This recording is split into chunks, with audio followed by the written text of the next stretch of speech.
안녕하세요. 저는 30대 여성지원자 박민정입니다. 먼저 너무 떨려서 소리 한번 지르겠습니다.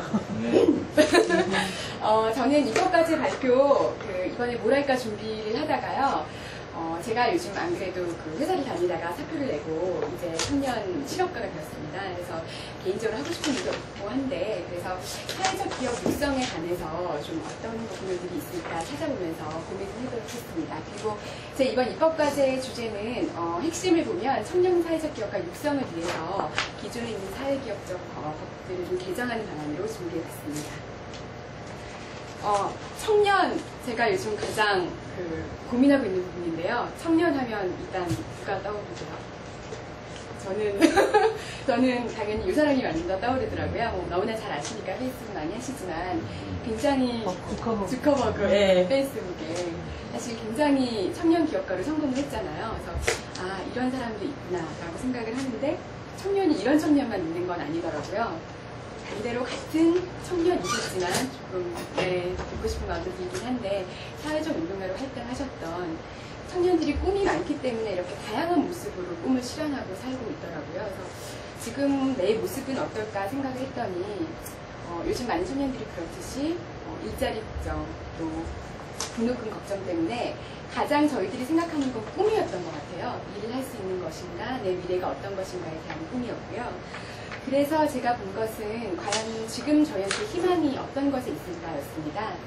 그리고 제가 주제로 삼은 사회적 기업가 중에서 우리나라에서 가장 유명하고 성공했다고 볼 수 있는 박원순 서울시장님의 아름다운 재단인데요. 사실 저희 회사에서도 아름다운 가게에 가서 많이 사람들 도와주고 해서 회사에서 공부도 많이 하고 홍보도 많이 하는데 과연 여기서 어떤 수익 모델을 가지고 어떻게 했기 때문에 사회적 기업에 관심이 없었던 우리 청년들이 관심을 모았을까? 내가 어떻게 이걸 육성해서 좀 법을 만들어서 적용할 수 있을까 생각해봤습니다.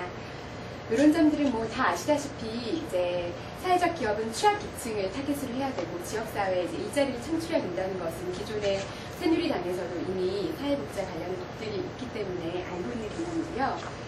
제가 좀 중심을 기울였던 건 제가 현재 회사에서 이윤을 내는 이제 회사에서 근무를 했었는데 기업이 전통적으로 영리를 부는 부분이 지금 청년들이 가장 생각을 하는 부분이지만 또 반대로 보면 비영리 부분은 또 저희 청년들이 좀 멀게 느껴지잖아요. 이거는 돈벌이가 안 되고 또 기업이나 대기업보다는 취업하면 좀 불리하다. 이 중간에 있는 부분이 사회적 부분인데 청년들의 문제를 해결하기 위해서는 이 극단에 있는 기업의 속성을 함께 가지고 있는 것으로 개발이 돼야 된다는 생각을 했습니다. 그래서 찾아보니까 아시다시피 루비통 베이커리라고 이제 미국에서 성공했던 사회적 기업이더라고요. 여기가 특이한 게 이제 주립 정신병원이 폐쇄가 됐을 때 중요한 거는 주민들이 자발적으로 설립했다는 점인데 특이하게도 자발적으로 설립을 했는데 어떤 기업에도 못지않게 굉장히 성공적인 수익 모델을 이었습니다.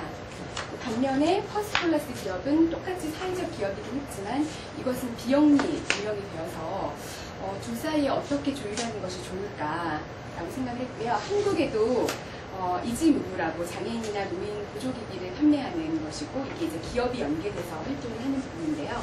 이 안에서 핵심적인 내용을 꼽아보려고 합니다. 왠지 감등성명을 해야 될 것 같은 그런 느낌이 드는데요.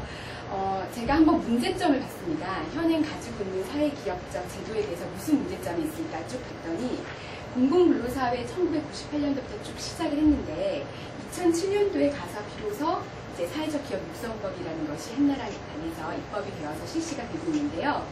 이것은 보시다시피 민간 정부기관에서 이제 비로소 민간 기업이 주도하는 것으로 확대가 되어 왔습니다. 그런데 이게 한국사회적기업진흥원이라는 곳에서 주요 업무를 맡고 있는데 보시면 국가에서 하긴 하는데 물론 프로그램을 많이 가지고 있지만 조금 아직까지는 그 모델이 구체화되지 않은 면이 너무 있었습니다. 그리고 사회적 기업이 수적으로는 많이 증가를 하고 있고 그리고 종사자도 증가를 하고 있는데 그런데 왜 사회적 기업이 발달을 하고 수도 많이 늘어나고 일자리도 많이 창출을 하는데 왜 사회적으로 일자리 문제는 해결이 되지 않는 것일까라는 것이 첫 번째 물음이었고요.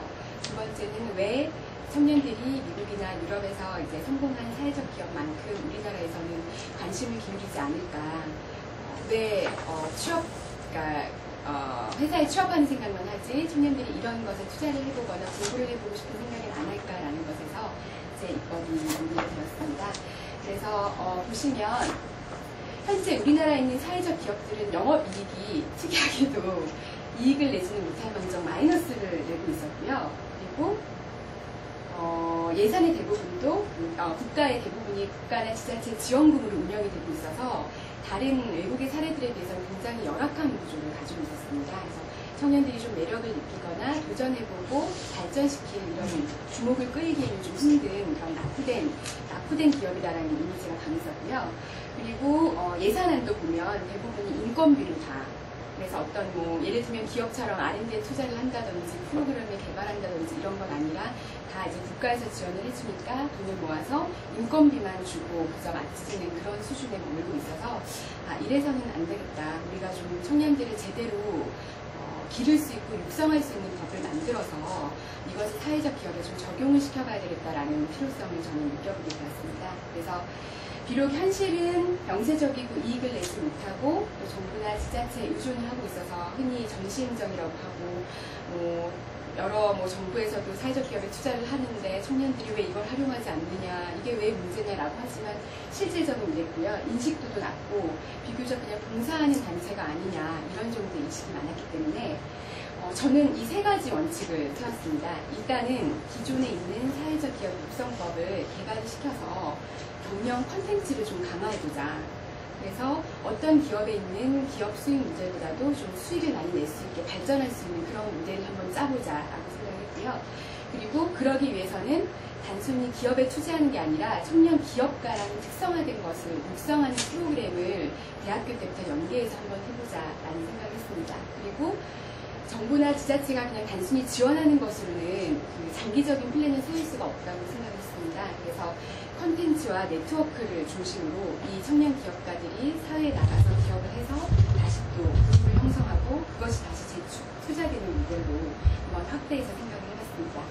그리고 여기에는 지금까지는 보통 정부나 민간 기업들이 이렇게 힘을 합치거나 지자체의 돈을 받았는데 정작 교육 분야에서는 특히 대학의 경우에 어떤 청년 기업가나 그 사회적 기업을 양성하는 데 큰 역할을 하지 못하고 있더라고요. 그래서 이제는 이 교육 부분에서 좀 집중을 해서 법을 시행을 해서 성공하는 외국 기업의 모델을 창출해보자 목표를 세웠습니다. 현행 보통 위탁교육 중심이고요. 저도 사실 지난번 면접 때 말씀드렸지만 스피치를 하거나 회사를 그만뒀을 때도 제가 가지고 있는 수익 모델이나 이런 좀 활용해보고 싶은 게 있는데 대부분 찾아보니까 다 위탁교육이더라고요. 정부가 일을 하고 싶은데 라고 하면 끌어온 청년들이 가지고 단순히 연계해주는 방향이 되어 있었고요.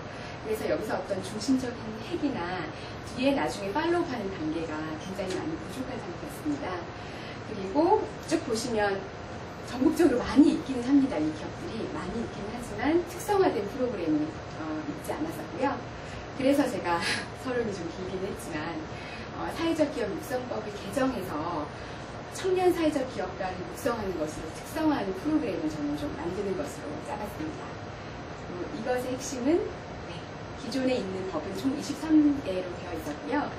사회적 기업 육성법은 워낙 전문가들이나 일반인들도 많이 알고 있는 것으로 알고 있는데 보면 그냥 사회적 기업을 규정해놓고 그리고 사회적 기업 육성진흥원이라는 것을 통해서 홍보는 좀 하고 있었고 그리고 사업 범위나 공공성을 확대하겠다, 투자를 많이 하겠다라고 정의해놓는 정도 단계에서 법률이 완성되어 있었고요. 큰 이 세 가지 틀에서 확대하는 방안으로 되었습니다. 그래서 저는 심사를 해서 청년사회과 기업육성위원회라는 걸 만들고 이것을 인증을 주는 제도로 하였고요. 그리고 기업가 협회를 스스로 만들어서 청년 실효 해석을 목적으로 추가하도록 했습니다. 그래서 여기 핵심은 대학입니다. 그래서 대학들이 등록금의 일부를 기금 출연하고요. 그리고 프로그램에 만약에 불참하거나 또 대학 등록금을 인상하려고 하면 여기 정보 보조금을 제한하는 방안으로 짜고 왔고요. 그리고 후원금은 이 세 가지의 단체 핵심으로 해서 구성이 되겠습니다. 그리고 청년 사회적 기업가 프로그램에는 일단 경영의 질이 낙후되어 있기 때문에 경영 프로그램과 MBA 과정을 직접 접목을 시켜서 직접 기업으로 파견 근무를 가서요. 실질적으로 성공적인 모델을 어떻게 하고 있는지를 청년이 배워서 다시 학교로 돌아오는 것을 했고요. 중요한 것은 청년 사회적 기업 협회라는 것을 만듭니다. 이제 협회가 있으면 후원이나 나중에 팔로우업이 잘 되기 때문에 이런 기업가들이 프로그램을 마치고 대학에서 지원을 받고 나면 협회를 선출해서 네. 네. 그래서 이런 방향 모델을 설정했는데 서론이 기른 나머지 떨립니다. 네, 이거는 제가 처음 어떤 법안을 입안해야 될지 저하고 이제 뭐 친구이자 은행 상태인 같은 청년 문제 고민하는 친구랑 막 나열을 봤던 겁니다. 그때 진짜 썼던 메모인데요. 네, 처음에는 뭐 어쨌든 선거 국면이기 때문에 좀 유니크하기도 하고 청년을 위해 하면서도 좀 섹시하고 사람들한테 어떤 확실히 각인할 수 있는 어떤 게 돼야 되겠다 하면서 일단 1인 가구 공동주택에 대한 얘기를 처음 아이디어 가졌는데 사실은 저거를 하게 됐습니다. 다른 생각하다가 예, 여러 가지 생각했었고요. 그 중에서 뭐 어떤 그 학생인권법을 이제 조례해서 법안을 하면서 어떤 퇴학이라는 걸 아예 금지하고 뭐 이제 학생들이 뭐 아이를 가졌을 때도 퇴학하지 말고 학교 안에서 다 케어할 수 있는 그런 얘기들을 많이 하다가 그리고 네, 고시원 탈출법이라고 이름을 지어서 네, 1인 그 주거 협동조합 법안을 만들어 보게 되었습니다. 네, 요거는 그 2010년에 이제 5년마다 하고 있는 인구주택 총조사 결과인데요. 전체 가구수 대비 1인 그 가구수 숫자이고요. 이것도 무려 23.9%가 돼서 4가구 중에 1가구가 1인 가구고 저도 네, 1인 가구의 한 사람입니다. 아, 죄송합니다.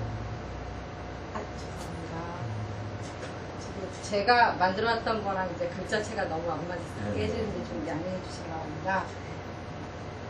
일단 이거는 어느 정도로 저희가 실태가 안 좋은지 말씀드리는 건데요. 1인 가구 중에 83%가 다 임차하고요. 자기 집이 아니고, 그 다음에 전세금 평균이 무려 7천만 원이 넘고요. 그 다음에 월세 보증금 평균은 1,370, 월세 평균은 40만 원. 뭐 여기 편차들이 많은 다른 평균값들입니다.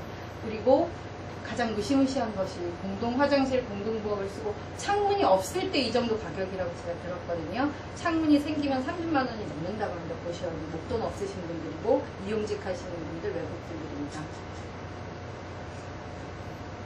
네, 그래서 제가 어떤 주거협동조합이나 이런 공동체에 대한 모델을 뭐 글로 이렇게 뭐 외국 사례들이 있는데 분명히 한국에서 고민하신 분들이 많으실 거기 때문에 좀 어디저기 여기를 찾아가봤습니다. 지금 성미산 마을 공동체 조반장님이라고 요 마을 공동체도 쭉 해오시고 지금 저한테 이래라 저래라 잘 알려주시고 계신 분이시고요.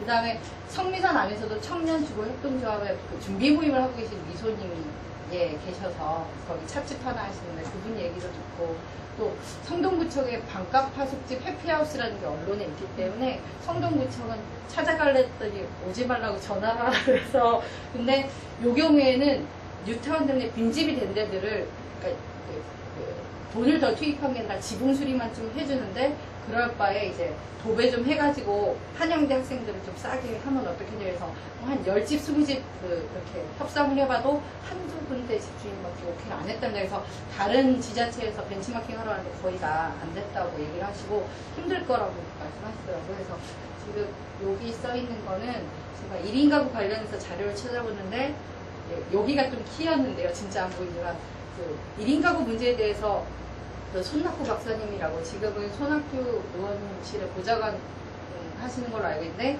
그분이 그냥 블로그에 많이 쓰셨더라고요. 근데 마침 또 협동조합법이 12월 1일에 나오는데 그래서 박사님께서 아 이게 뭔가 계시가 없다. 그래서 두 개를 확 묶어가지고 예 제게 나오게 사실은 된 거였습니다. 그래서 그리고 그 외에도 뭐 청년 유니온의 여성들이 같이 주거 공동체를 윙센터 이 친구들도 만나고 민달팽이 유니온은 이제 연세대학교 학부생들이 청년 주거권 가지고 이제 운동하고 있는 1, 2년 된 단체입니다. 그래서 두루두루 만나봤습니다. 네, 이거는 제가 그래서 1인 주거 제 텍스트로 보내준 법안을 보낸다고 생각하고 그거를 모델로 하려면 실제로 부동산 가격은 얼마가 되고 우리가 얼마를 갖고 가서 할 수 있을지 부동산을 다녀봤는데 제가 최근에 제주도에 살고 있어서 서울에 몇 년을 비운 사이에 요 뉴타운이 얼마나 무시무시하게 넓게 돼 있는지 잘 몰랐습니다. 근데 뭐 공동 마포로 해서 그 싱글벨트라고 소위하는 2호선 끼고 있고 1인 가구들이 많이 사는 이런 거 제가 도표는 여기 넣지 못했지만 거기 거의 2호선 인근인데요. 거기에서 그냥 멀리 안 떨어져야 좀 현실적으로 이분들을 멀리 가라고 하는 데서 좀 억지 같아서 찾아보는데 공교롭게도 아현동 뉴타운, 부동동 뉴타운 하면서 오히려 그분들이 살 곳이 없어서 되게 다 쫓겨나간 상황인 거를 확인했습니다. 그리고 여기서는 이제 매물이 없다는 거 하고 이제 원래 그 임대료가 1000에 60 정도고 크기는 5평이다 이런 얘기를 들었고 이게 다른 데도 다 시세가 그랬습니다. 여기는 제가 그 다음 찾아간 그럼 우리가 협동조합에서 어떤 공동주택, 그러니까 주거용 주택을 사는데 뭐 모기지론 같은 거 저도 말로만 들었어서 실제로 혜택을 받을 수 있는지 얼마나 받을 수 있는지 한번 은행에 가봤던 겁니다. 근데 이제 거기서도 주택가액이 9억 미만이면 되는데 저희는 9억만 해도 뭐 8명, 10명 살 수 있는 한 20년 된 원룸들은 그 매입이 가능한데 여기서는 아파트를 사는 게 대출 조건도 제일 좀 많이 주니까 아파트 쪽으로 말씀하시라고 해서 참 아파트 한 채 하고 저희 그 10명, 12명의 주거권이 참 좀 쓸쓸한 국면이었습니다. 요거는 제가 그 연세대학교에 아까 말씀드렸던 그 민달팽이 유년 친구를 찾아간 거고요. 공교롭게 제가 또 학부 선배가 어찌 돼서 많이 친해져서 얘기하는데 이 친구들은 시장이 재작년에 총학생회 산하에서 청년 주거권 보장을 위한 준비모임이 있었고 지금은 아쉽게도 조합원 120명이 다 같은 학교 학생이라고 합니다. 근데 이제 올해부터는 또 대외적으로 청년 일반하고 같이 해보겠다. 그래서 저는 이런 제 제안이나 아이디어를 같이 얘기를 했죠. 이런 그 협동조합 기본법이 시행이 되면 그 안에 사회적 협동조합이라는 그 항목이 있는데 거기에 근거해서 주거협동조합을 하면 좀 그걸 가지고 어떤 나라의 지원을 받는지 보면 어떻겠느냐 그런 얘기를 좀 했습니다. 그래서 아까 그 부동산 말고도 뭐 몇 군데 부동산을 더 갔습니다. 적합한 집이 나올 때까지 이제 정말 그 신촌 인근에서는 빈집을 찾기가 너무 힘들어서 영등포 구청역인데요. 2호선, 5호선이 만나고 있고 여기는 이렇게 오면은 경인고속에서 여의도 가는 그런 길입니다. 그래서 요쯤이면 이제 어쨌건 약간 싱글 벨트에서 너무 벗어나지도 않고 여기는 1인 가구가 17가구 이제 반지층은 뺐습니다. 현재는 반지하에도 사는데 제 법에 보면 이제 최저 주거 기준이란 걸 해놔서 반지하나 옥탑은 안 사는 걸로 거기는 협동조합 회의실 이런 게 돼야 된다 좀 아이디어를 하지만 했기 때문에 원래는 더 사는 집인데 지금 뭐 매매가든 이거는 뭐 협상한 게 아니라 그 주인이 원하는 가격 15억 5천이고 17가구가 거주할 수 있는 이런 집을 이런 께에서 찾아냈습니다. 이거는 그 집의 분기부등인데요. 뭐 면적 이런 게 나옵니다. 네, 그러니까 제가 제출했던 법안의 19조에 보면은 이제 그 공동주거 공동체가 부동산 취득을 할 때 국가 또는 지방자치단체가 해당 토지를 매입할 수 있다고 꼭 해야 된다라고는 안 썼지만 이게 좀 추구하는 바였는데요.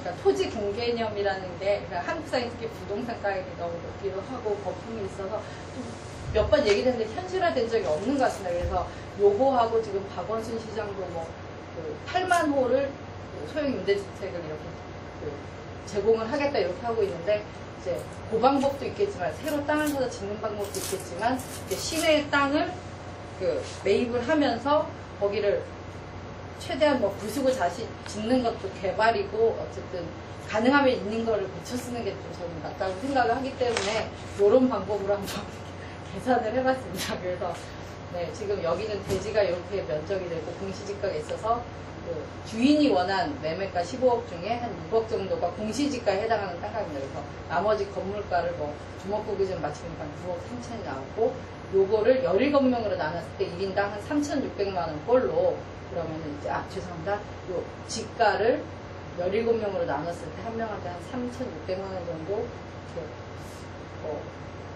지원 한 꼴이다 뭐 이렇게 계산을 했던 거고요.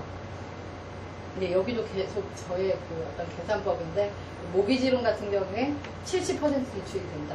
이렇게 계산하는 건 좀 넘어가겠습니다. 그래서 30년 상환 동안 저 9억 3천 했을 때 17명이 상환금 이자가 월 22만 7천이 나온다는 그런 계산을 내용입니다.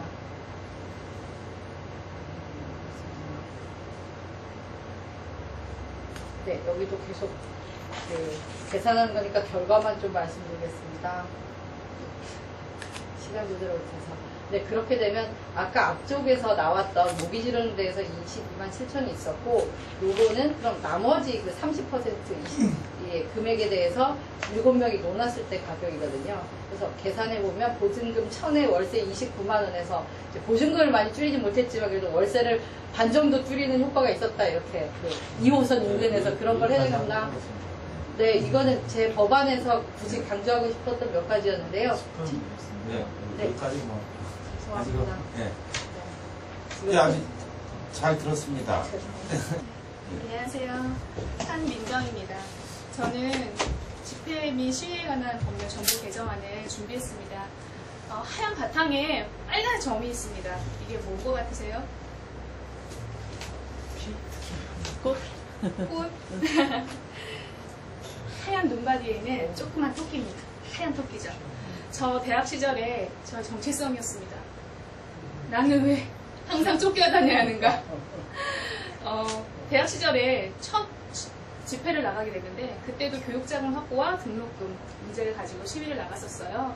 그런데 그때 처음으로 토끼몰이를 당하고 심장이 터질 것 같은 두려움과 너무 무서웠고 옆에서 선배들이 쓰러져가고 다쳐가는 모습을 보면서 아, 내가 뭘 잘못하고 있는 건가? 도대체 뭐가 잘못되고 있는 건가? 이런 두려움이 있었습니다. 그리고 무수석이라는 연대법대 구학번 사고를 잃게 됩니다. 그리고 학생운동이 조금 더 강경해지고요. 진압은 더 엄혹해지고, 그리고 1996년 8월 연세대학교에서 매년 평화롭게 진행되던 범민령 남측 행사의 원천 봉쇄가 내려지면서 연세대학교 집회에 저 1학년으로서 참가했었는데 그때 정말 전쟁과 같은 그런 경험. 나중에 나와서 보니까 여성들에게 위생용품을 그거라도 전달해줘라 라는 게 막 뉴스가 이슈가 됐던데 사실 그 안에 있던 저로서는요 생리가 멈췄어요. 그런 건 별로 중요하지 않았어요. 죽을까봐 너무 무서운 거예요. 엄마도 보고 싶고 집에 가고 싶은데 못 가게 하고 막 얼굴이 함몰되고 세브란스 병원에서 이제 선배들이 응급실 실이 없으니까 스테이플러 얼굴을 받고 옆에서 그걸 지혈하면서 도망가고 싶은데 의리 때문에 못 도망가겠고 그랬던 두려움. 그리고 이제 그때 많은 선배들이 이적단체의 그런 혐의를 쓰고 지금도 제대로 된 일상으로 복귀를 못하고요. 그런 선배들이 많이 있습니다. 저는 늘 살아남은 토끼로서의 부채감이 있습니다. 그래서 그리고 또 그 연세대학교 교양반에서 혹시 제가 던졌을 의자 조각인지 뭔지는 모르겠지만 그것에 맞아서 혹시 죽지는 않았을까 싶은 그 한 명의 청춘 정경이 있었고요. 그런 가슴 아픔이 제 안에 있기에 집회 및 시위에 관한 법률에 관심을 좀 갖게 됐고요. 그리고 2012년 현재에도 우리들에게 들리는 절규들은 아시다시피 이렇습니다. 근데 사실은 그 밑에는 정말 수없이 많은 메아리 없는 외침들이 있지 않나 싶고요. 그리고 제가 느꼈을 때 시위에 가서 내가 쫓겼다. 내가 정당하다고 생각했는데 나를 사람들이 범법자로 인식했다. 라고 해서 제가 그런 것이 두려웠거나 무서웠던 것은 아니고요. 우리가 아무리 이렇게 외쳐도 우리가 아무리 이런 희생을 하고 소리쳐 내봐도 아무도 우리에게 들어주지 않는다는 것. 그들은 정말 너무 강고한 산처럼 버티고 있다는 그런 좌절감과 무력감, 패배의식이 있었거든요. 이런 것들이 굉장히 부정적인 사회적 비용이라고 생각합니다. 우리가 세상에서 많은 문제들을 접하고 이런 것들을 얘기를 통해서 풀어낼 수 있고 내 의견을 자유롭게 얘기할 수 있는 그런 긍정과 희망의 에너지를 갖고 살 수 있는데 그렇지 뭐 세상이. 이런 패배감, 열패감을 좀 해결을 하고 싶었어요. 그래서 제가 준비한 개정안은 집회 및 시위에 대한 보장 보호, 그리고 예방과 제한, 그리고 좀 더 나아가서 지원까지 해당이 됩니다. 기존의 집시법은 제한적 규제 위주로 되어 있었는데요. 저는 이제 보장과 보호 위주로 그리고 불법과 폭력적인 시위를 예방하는 형태로 그것을 정부나 경찰, 관서나 이런 기관들이 협력할 수 있는 형태로 준비를 해봤습니다. 첫 번째 보장 보호에 관한 부분은요. 집회와 시위의 방해 금지의 대상이 일반적인 그냥 민간인뿐만 아니라 경찰 등 공무원까지를 포함합니다. 이것은 예전에 이정희 의원께서 입법 발의했던 개정안에도 포함되어 있던 부분이고요. 그리고 국가는 특히 경찰은 이들의 생명을 그리고 이들의 안전을 보호해야 될 의무와 책임이 있다는 것을 명시했습니다. 그리고 이번 용산 참사처럼 회복할 수 없는 신체적인 손해나 손실이 입었을 때는 국가에서 배상을 해야 되는 의무까지 규정했습니다. 그리고 기존에 집회가 신고제로 형식은 띄고 있지만 사실상 허가제로 운영될 수밖에 없는 이유는 경찰 관서장이 이것을 자기 재량에 의해서 불법성과 폭력성을 재단을 하거든요. 그런데 관할 지자체에 신고를 함으로써 관할 지자체에는 다음에 나올 자문위원회를 두어서 근데 결정에 의해서 실질적인 신고제 형태로 운영될 수 있도록 마련해 보았습니다. 그리고 불법 폭력 시위 예방과 제한 부분에서는요. 자의적 규제 금지, 아까 말씀드린 것처럼 그런 자문위원회, 필수적 자문위원회를 설치함을 통해서 경찰 관서장의 자의적 금지를 규제하도록 하고요. 기존 법에서는 제한을 법령의 어떤 사안별로 이런 경찰 관서장의 재량에 따라 제한할 수 있다고 되어 있었는데 대통령령에 의한 질서 유지인의 숫자를 두어서 좀 더 평화롭고 안전된 형태로 집회를 할 수 있는 형태의 제한으로 바꿔봤습니다. 그리고 지자체장에 요구가 있을 때는 경찰은 반드시 이들을 보호하고 또 이들이 안전하게 집회를 할 수 있도록 소통을 하고 또 교통소통의 의무를 교통이 원활하지 못하다는 이유로 봉쇄를 하는 것이 아니라 적절한 자신들 교통경찰의 재량을 통해서 교통소통을 원활하게 할 수 있는 그런 방식을 생각해 보았습니다. 그리고 좀 특별하기도 하고 좀 적극적인 방식으로 제가 마련을 해 보았는데요. 집회를 하는 사람들은요. 사실 이 제도권 안에서 해결되지 않기 때문에 가장 이제 마지막 최후의 수단으로 나와서 얘기를 하는 거거든요. 그래서 그런 사회적 약자에 대한 시위 지원이 있어야 되지 않을까.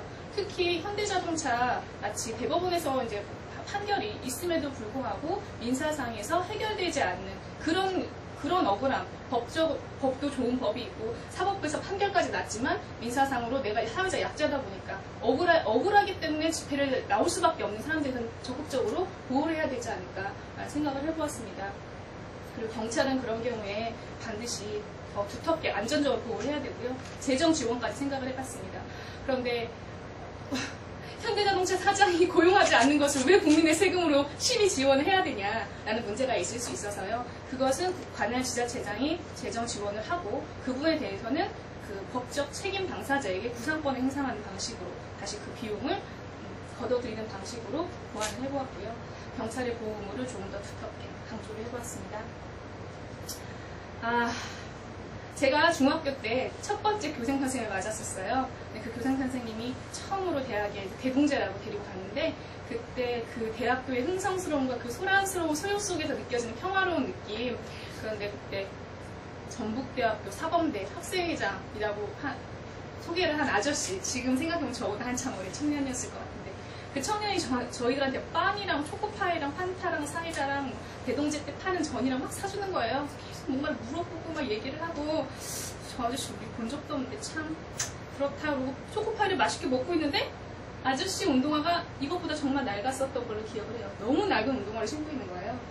그 아저씨한테 아저씨 이 돈이면 아저씨 운동화 살 수 있는데 왜 우리한테 이런 거 사줘요? 그 아저씨가 그 말씀을 하셨던 게 지금도 기억이 나요. 나는 나 혼자 잘 먹기 위해서 나한테 쓰는 것보다 같이 쓰는 게 더 의미 있고 좋아.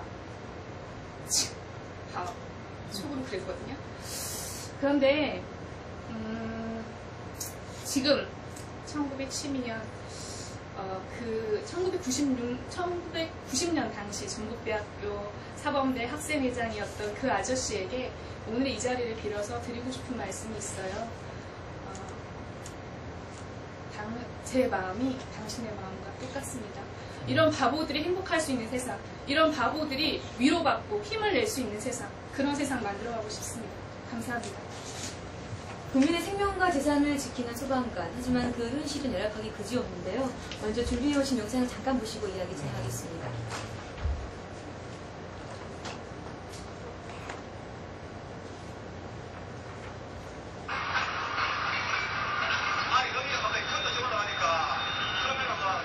안타까운 소식입니다.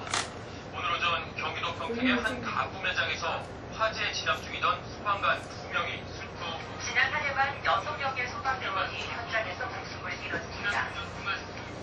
시상식이 불이 꺼가지고 비 올라갔는데 안에 사람이 갇혔거든요. 소방이 전문 병원이 없다 보니까 있어. 쯔름을 제거하던 한 소방관이 그만 목숨을 잃고 말았죠. 장비가 어찌나 낡아졌지 말 그대로 목숨 걸고 위태롭게 근무하고 소방방대청이 요청한 장비 교체 예산 402억 원이 국회에서 전액 삭감됩니다. 우리나라 소방대원 1명이 맞는 인구수는 약 1,400명으로 미국과 프랑스의 약 7배, 위험수당은 6년째, 화재 진압수당은 10년째 동결된 상태, 늘 예산이 부족하다는 게 이유입니다.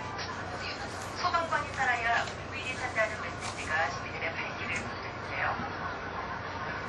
지난해 노후된 사다리차로 모두를 제거 작업을 하던 대원이 기생과 KTX 숨지면서 앞인데 좀 있었어요. 그래도 이제 생명 걸고 하시는 분들이잖아요. 그래서 조금이나마 좀 더 그만 적당한 대우를 받고 일하실 수 있었으면 좋겠다는 생각이 듭니다. 실질적인 처우 개선을 위해 국가가 나서야 합니다. 이게 지금 MBC에서 나온 자료들인데요. 일단은 얼마나 열악한가에 좀 현실감 있게 보여드리기 위해서 좀 준비를 해봤고요. 소방관님들이 그 최근에 이슈가 된 것은 작년에 고양이 구조 중에 순직하셨는데 국립묘지 국가시인 김종윤 소방관님에게 나올 수 있습니다. 그러니까 지금 현행 그 국립묘지에 관한 부분을 보면 그 소방관 같은 경우에는 군인하고 경찰은 일반 순직 시에도 국립묘지에 안장될 수가 있습니다. 근데 지금 소방관님들은 국민의 생명 재산 보호와 직접적 관련이 있는 직무 수행, 즉 화재 현장이나 인명의 구급 및 구조 시와 현장을 가상으로 하는 교육 훈련 중에 사망했을 경우에만 지금 국립묘지에 갈 수가 있습니다. 관련법은 작년에 조정식 의원님이 발의하신 국립묘지 설치 및 운영에 관한 법률 중 일부 개정안이 있어서 본 법안에서 다루진 않았고요. 지금 정리를 해보면 이렇습니다. 지금 소방관의 평균 연령은 58세입니다. 우리나라 국가국이 중 가장 하위이고요. 국비 지원율은 1.6%입니다. OECD 평균 67%가 비교했을 때 형편이 없는 수준이고요. 2010년 소방관 채용 개선 및 노후 장비 교체 예산 400억이 전액 삭감이 됐습니다. 그리고 극심한 노무 스트레스로 최근 4년간 25명이 자살을 했고요. 극심한 우울증 증세도 앓고 있다고 합니다. 그리고 평균 1년에 10명 정도가 현장에서 사망하시는 아주 열악한 환경을 가지고 계십니다. 그리고 시간의 근무 수당은 이번에 처음으로 박원순 시장님께서 당선 이후에 허락하셔가지고 최초로 지급을 했는데 원래 그 시간의 근무 수당을 받으려면 소송을 걸었어야 했습니다. 그 상황 경우를 미리 말씀드리고요. 그렇게 해서 우리가 소방관의 처우 개선에 대한 문제에 대해서 심각히 생각을 해봐야 될 것 같은 문제의식이 팽배해져 있는 상황에서 일단은 여러 가지 노후 장비라든가 근무 수단이라든가 여러 가지 문제점이 있지만 그 중에서는 일단은 그 용어의 문제에 있어서 상당히 불평등하게 정리가 되어 있습니다. 소방이 군경에서 빠져 있습니다. 원래 1974년에 소방청이 있었는데 민방위로 오게 되면서 소방이 빠지게 됩니다. 그러면서 74년부터 94년까지 소방의 위상이 약간 좀 여러 가지 뒤로 밀려나게 됐던 그런 기간이 있는데요. 이 본법안을 발의를 함으로써 열악한 처우 개선도 시급하게 이루어져야 하지만 소방관들의 명예와 사기를 원상 회복하여서 국민을 봉사함에 있어서 주저함이 없도록 하는 것이 이 개정 법안의 취지이고요. 또 국가유공자나 그 유족이 되고자 하는 사람은 국가보훈처에 신청을 하도록 되어 있습니다. 하지만 유족이 직접 자료를 수집하고 그거를 다 신청 절차를 거침에 있어서 그 유족에 대한 이유가 아닐 수 있겠다는 판단이 들어서 소속 기관의 장이 직접 자료를 객관적인 자료를 증빙을 해서 수집을 해서 국가유공자, 보훈 대상자에 해당한다고 판단될 경우에 적극적으로 등록 신청을 안내할 수 있도록 하는 법안을 지금 만들어서 온 것입니다.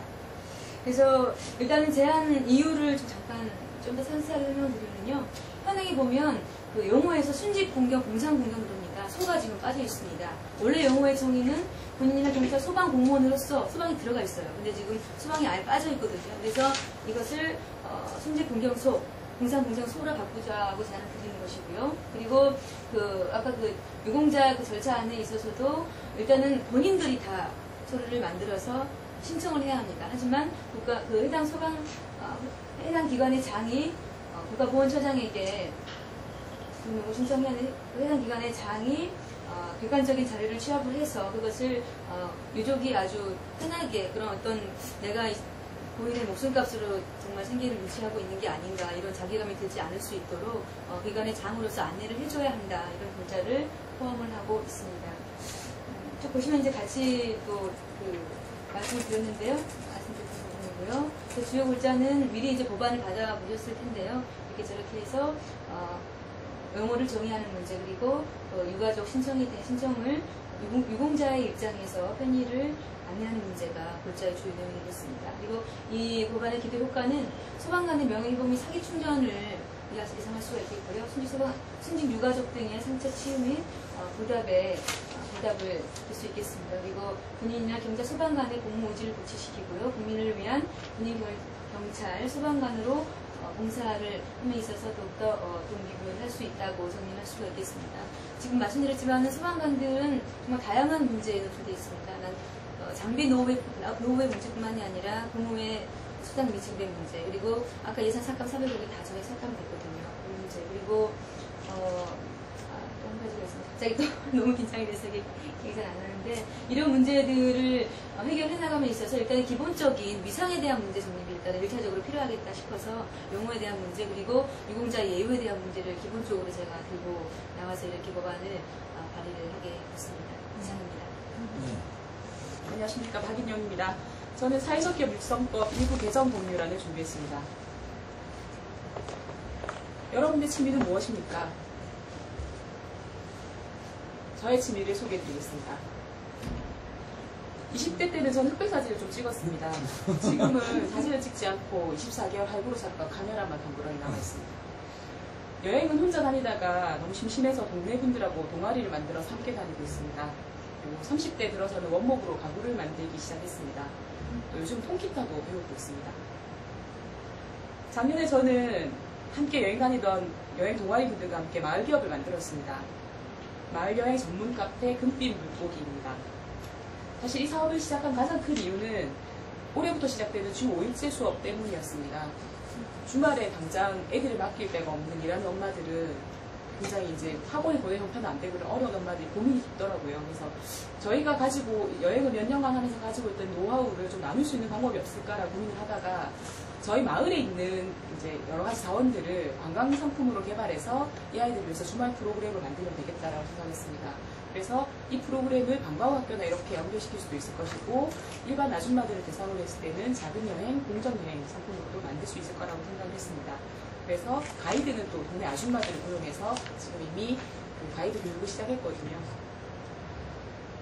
올해는 뭐 DIY 공방, 원목 만드는 공방 사람들도 마을 기업을 함께 만들고 있습니다. 그래서 오랫동안 함께 나무 작업을 하던 장애인 회원들하고 함께 장애인 직업 훈련도 할 거고요. 그리고 대안학교 친구들이 이 공방에 많이 다니는데 이 친구들과 함께 어려운 친구들을 위한 친환경 목공 수업, 관광학교 이렇게 프로그램도 하려고 생각하고 있습니다. 기타를 함께 배웠던 청년 문화활동가들은 또 그 자신들의 예술적 재능을 주민들과 함께 나눌 수 있는 사회적 기업을 만들려고 고민하고 있습니다. 2011년 말을 기준으로 해서 인증 사회적 기업이 555개, 예비 사회적 기업이 1041개입니다. 555, 1041이라는 숫자 뒤에는 제가 방금 말씀드린 것처럼 자기의 재능을 사회적 요구에 맞춰서 새로운 시장을 개척하려는 소중한 사람들이 많이 있습니다.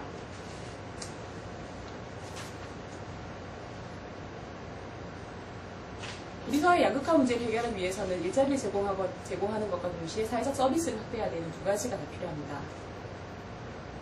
그리고 보편적 복지를 확대하기 위해서도 새로운 그 서비스 영역이 많이 확대돼야 되는데요. 이 부분에서 지역의 풋불 단체들과 함께 대안을 만들어가는 사회적 기업이 좋은 모델이 될 수 있을 거라고 생각을 합니다. 그렇기 때문에 사회적 기업은 매우 중요하다고 말씀드릴 수 있습니다. 사회적 기업의 일부 근로자 수는 2007년과 비교해서 3.4배, 취약계층 근로자 수는 3.1배, 취약계층의 수혜자 수는 무려 28배나 늘어났습니다.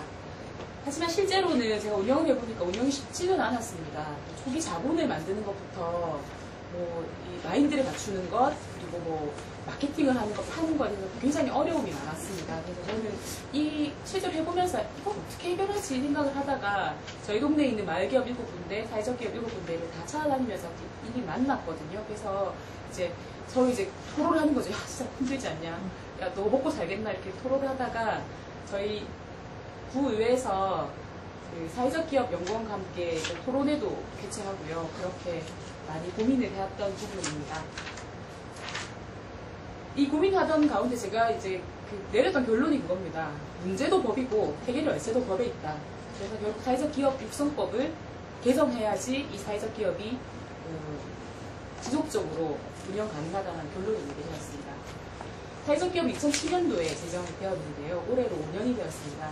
5년 만에 그 숫자가 무려 11배나 증가하는 양적 증가를 성공을 했습니다. 하지만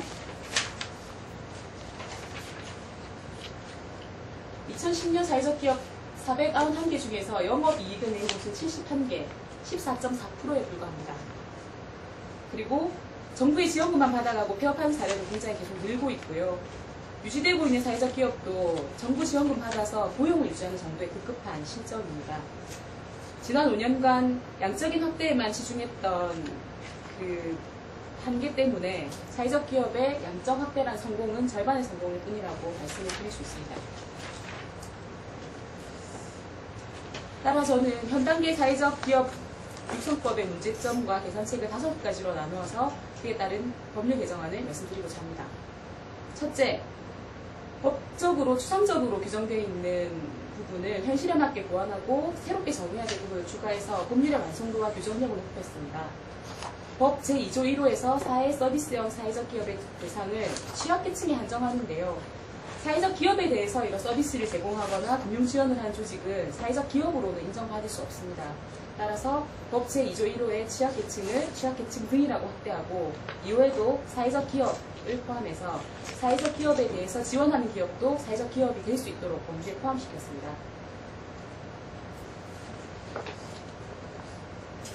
법 3조 4항에서 운영수체 하나로 명시되어 있는 연계기업의 기능과 역할을 명확히 할 필요가 있다고 생각을 했습니다.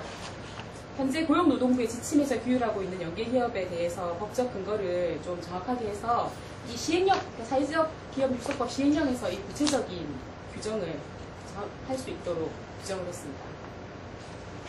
마지막으로 예비사회적 기업에 대해서 좀 정의를 할 필요가 있었습니다. 예비사회적 기업은 각 지자체별로 다양하게 지정이 되고 있는데요.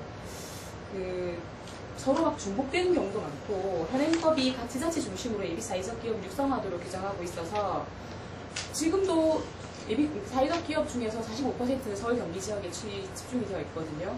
그런데 지자체별로 예비사회적 기업을 육성하도록 하면 결국은 재정이나 이런 인프라가 열악한 지방에는 더더욱 사회적 기업이 활성화될 수 없는 이렇게 지역적 차별 요소가 좀 생기게 됩니다.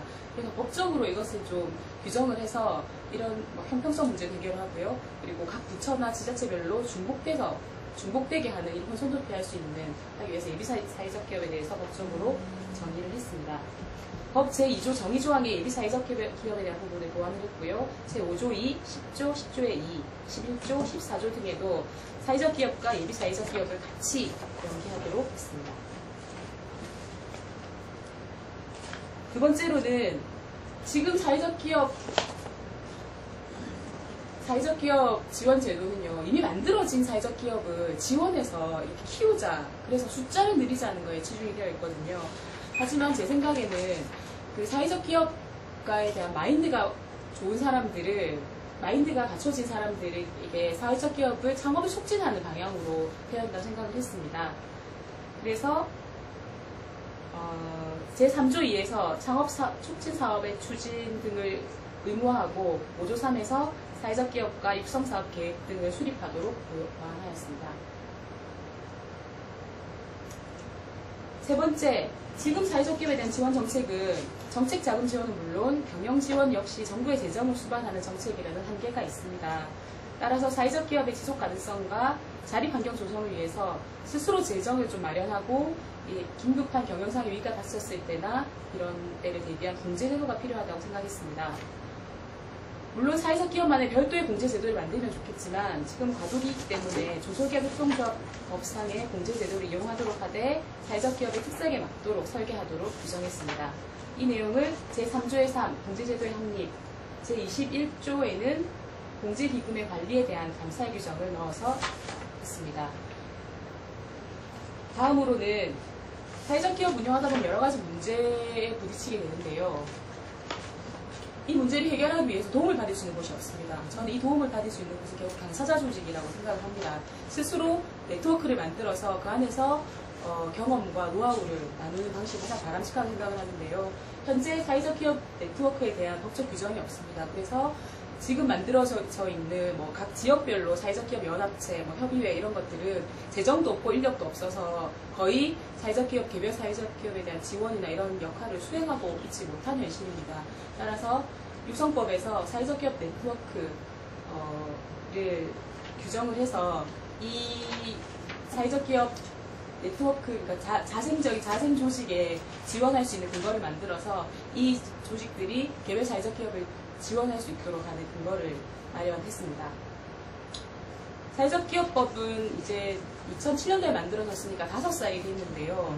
지금까지는 양적으로 확대하는 거에 치중을 하다 보니 실제로 사회적 기업이 자생 가능하고 계속 지속돼서 운영할 수 있도록 하는 그런 게 좀 부족했다고 생각을 합니다. 그래서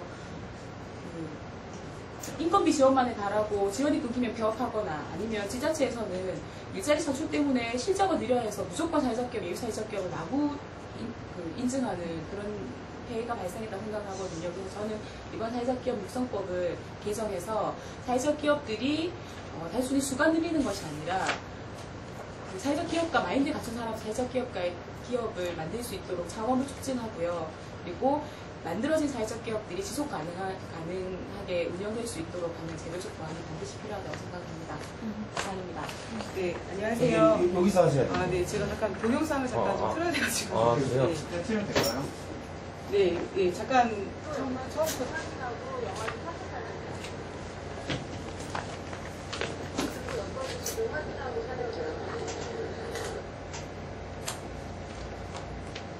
동영상.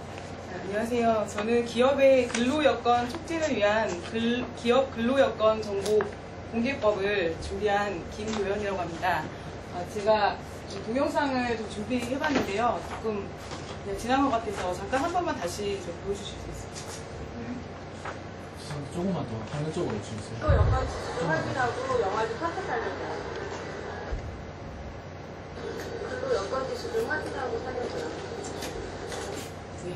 이 동영상은 무엇을 말하는 것이냐면 한 그 소비자가 영화관에 갔을 때 근로 여건 지수를 확인하고 영화를 선택하는 거고요. 또 이것은 이제 근로 여건 지수가 상품에 표기된 것을 보고 상품을 이제 고르는 그런 동영상이었습니다. 네, 저는 기업의 근로 여건 촉진을 위한 기업 근로 여건 정보 공개법을 준비한 김교연이라고 하고요. 제가 처음에 이 법에 대해서 법에 대해서 이렇게 구상을 하게 된 것은 여전히 밤늦도록 들어오지 않는 저의 남편 때문이었습니다.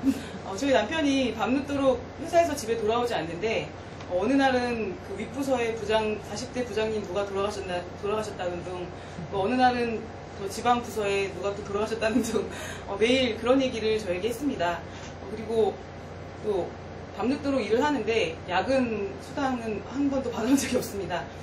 그런데 너무 충격적인 일이 일어났습니다. 뭐냐면 18대 국회 총선에서 그 기업주께서 그 총선에 출마하시면서 재산을 공개를 했는데 1,300억의 재산을 공개를 하셨습니다. 저는 거기서 너무 충격을 받았습니다. 이렇게 근로자의 피와 땀, 목숨까지 착취해가면서 이렇게 한 기업주가 자신의 재산만을 불리고 있는 그런 상황을 보고 너무 분이 났습니다. 그래서 1인 시위를 할까 아니면 근로기준법 위반으로 신고를 할까 하다가 저희 남편이 회사를 잃을까봐 차마 그것은 용기 있는 행동을 하지 못했고 거대한 기업의 시스템을 제가 돌을 던지는 것이 효과가 있을까라는 그런 생각으로 하지 못했습니다.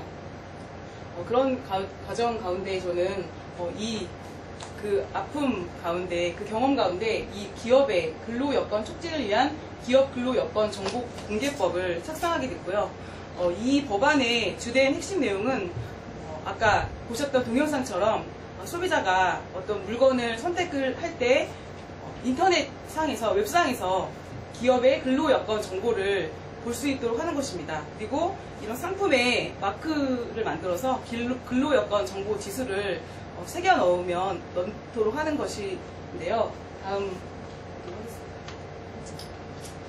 제가 저희 남편만의 아픔이 아니라 이렇게 저희 나라는 이런 부의 양극화라든가 또 노동력 착취 수준이 매우 심각해서 40대 남성률의 사망률이 세계 1위고 또 이런 그 30대 여성의 이런 노동력 착취로 인하여 2030 세대들이 결혼 및 출산을 회피하는 그런 현실에 있습니다.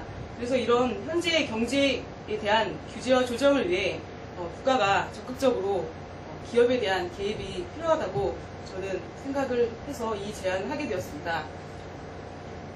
기업의 근로여건 정보 공개법은 기업이 소비자를 의식해서 어쩔 수 없이 근로여건을 개선할 수밖에 없도록 만드는 법입니다. 그래서 기업이 가지고 있는 부를 어쩔 수 없이 소비자에게 분배할 수밖에 없도록 만드는 법입니다.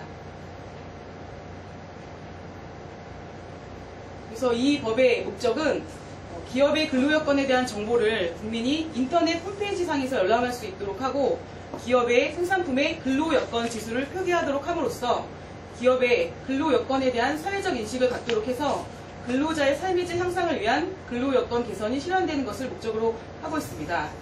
여기서 말하는 그 근로여건 지수는요, 기업이 근로자의 삶의 질 향상 및 근로자의 노동력에 대한 정당한 대가를 지불하는 정도 등과 같이 기업의 근로자에 대한 인간적 처우 실현 및 분배 정의 실현 정도를 측정하기 위한 지수를 의미하고요. 근로여건 지수는 총 10개의 문항으로 구성해서 문항당 10점으로 전체 100점을 최고점으로 하고 있습니다. 제가 근로여건 지수를 정말 이 10가지 지수는 제가 많이 고민을 한 것입니다. 그리고 그동안 저의 삶의 애환이 담겨져 있는 지수인데요. 어떻게 하면 그 근로자들이 기업이 근로자들을 위해 부를 분배를 할까? 어떻게 하면 기업이 노동력을 착취하지 않을까? 어떤 지수들을 선택하면 그것들이 지수에 반영될 수 있을까? 또 그 여성들이 어떻게 하면 일과 가정의 양립을 이뤄서 노동시장에 참여할 수 있을까? 이런 근로여건 지수의 그런 내용 고민들을 담아봤습니다. 고용 형태, 근로자 평균 추가 근로시간 정도, 그리고 상위 20%와 하위 20%의 임금 근로자의 임금 격차 비율, 또 정년 퇴직자를 제외한 근로자 중 퇴직 비율, 근로자 평균 휴가 사용 일수, 근로기준법 위반 횟수, 전전년도 기업 순이익 대비 전년도 상시 근로자 증가 인원 비율, 모성보호제도 이용률, 직장보육 이용률, 유연근무제도 이용률, 이것이 10개의 지수에 담겨져 있고요. 각 지수는 10점을 최고점으로 하여 총점 100점을 만점으로 하고 있습니다. 예. 기업의 근로여건 정보 공개법을 요약하면 국민이 기업의 근로여건 정보를 인터넷 홈페이지 상에서 열람하도록 하는 것입니다. 대상은 5인 이상 사업장에 해당이 되고요. 사업장에 해당 임직원이 인터넷 홈페이지에 직접 기업의 근로여건 정보를 입력을 하는 것입니다. 그리고 운영 전달 체계로는 근로여건 정보 공개 심사평가원을 마련을 해서 그 심사평가원에서 홈페이지를 구축해서 운영을 하고 기업의 임직원들이 직접 와서 입력할 수 있도록 하는 거고요. 또 심사평가원이 혼자 일하는 것이 아니라 기존의 전달체계인 고용노동부의 지방노동고용청과 같이 위임해서 이 운영을 하는 것을 생각해 보았습니다. 그리고 허위 입력 기업에 대한 신고 접수 시 감사를 하는 역할을 심사평가원에서 하는 것을 생각해 봤습니다. 또 시스템을 생각해 봤습니다. 시스템은 기업 자체적으로 입력을 하는 것이고 기업이 자체적으로 입력한 정보에 대해서 허위 보고나 신고를 근로자 및 일반 국민이면 누구나 할 수 있도록 하고요. 이런 그 허위 보고 신고가 들어왔을 때 신고 기업에 대한 감사가 들어가고 또 감사 결과에 따른 정보의 재입력이 될 수 있고요. 그리고 그 해당 감사 결과에 대해 기업이 이의 신청이나 행정소송을 할 수 있도록 마련을 하였습니다. 또 이 근로여건 정보 공개법이 운영의 효과를 위하여 운영 기지를 마련했는데요. 기업에게 특혜와 벌칙을 주는 것입니다. 그래서 근로여건 지수가 높거나 개선 노력을 한 기업은 법인세를 감면해주고 또 근로여건 지수가 낮은 하위 10% 기업에게 근로여건 개선 부담금을 부과하는 것을 마련해 보았습니다. 두 번째는 물품의 근로여건 지수를 표기하여 소비자들이 물품 구매 시 고려할 수 있도록 하는 것입니다. 이 마크는 기업과 근로자가 서로 상생하는 그래서 이렇게 화합을 추구하는 마크고요. 이 마크와 함께 근로 여건 지수를 상품에 부착을 하게 된다면 상품에 부착을 해서 소비자들이 구매할 때 고려할 수 있도록 하는 것입니다. 여기까지 제가 준비한 것을 브리핑을 했는데 조금 더 자세하게 우리 시간이 많이 남았어요. 예. 10분. 제가 지금까지는 좀 요약을 해서 말씀을 드렸고 앞에서 그 요약을 좀 해야지 중간에 중요한 것을 말하지 못한다고 해서 좀 앞에 순서를 좀 바꿔봤고요. 좀 자세히 말씀을 드리면 그 정보 공개 대상은 5명 이상의 근로자를 사용하는 모든 사업 또는 사업장에 적용하고요. 또한 정보 공개 대상은 한국표준산업분류에 의거한 업종별 대기업을 시작으로 하고 점증적으로 대상 범위를 넓혀 중소기업까지 정보 공개를 하는 것으로 하였습니다. 또 정보 입력 및 시기는 매 2년마다 실시를 해서 홀수년도의 1월 31일까지 기업 내 담당 임직원이 직접 근로 여건 정보 공개 심사평가원에서 운영하는 인터넷 홈페이지상에 입력하도록 하였습니다. 또 정보 공개 결과에 대한 기업 특혜를 규정하였는데요. 공개된 근로여건 지수가 우수한 상위 10% 기업에 대해서는 법인세 10%의 삭감의 특혜를 부여하고 이전액이 공개한 근로여건 지수의 20% 이상 상승한 기업에 대해서는 법인세 5% 삭감의 특혜를 부여한 것입니다. 또 정보 공개 결과에 대한 기업 벌칙 규정을 마련해 있는데요. 근로여건 지수가 열등한 하위 10% 기업에 대해서는 근로여건 계산 부담금의 벌칙을 부여하도록 하였습니다. 1분 남으셨습니다. 네. 아까 제가 말씀드린 전달 체계로는 심사평가원을 마련을 했는데요. 심사평가원에서는 기업의 신고 접수 및 감사 업무 등을 수행을 하고요. 또한 인터넷 홈페이지를 구축해서 일반 국민들도 손쉽게 열람할 수 있도록 하는 것입니다. 그리고 심사평가원은 혼자 일하는 것이 아니라 고용노동부 소속 지방고용노동청에게 감사 등의 업무를 위임 지시할 수 있도록 하였습니다. 또 정보 허위 보고에 대한 신고도 할 수 있는데요. 근로자 및 국민 누구나 이를 익명으로 신고할 수 있도록 하였습니다. 그리고 정보 허위 입력 신고 접수 기업에 대한 조치로는 심사평가원이나 지방고용노동청이 직접 가서 감사할 수 있도록 하고요. 정보를 허위 그 정도까지 뭐 듣도록 하겠습니다.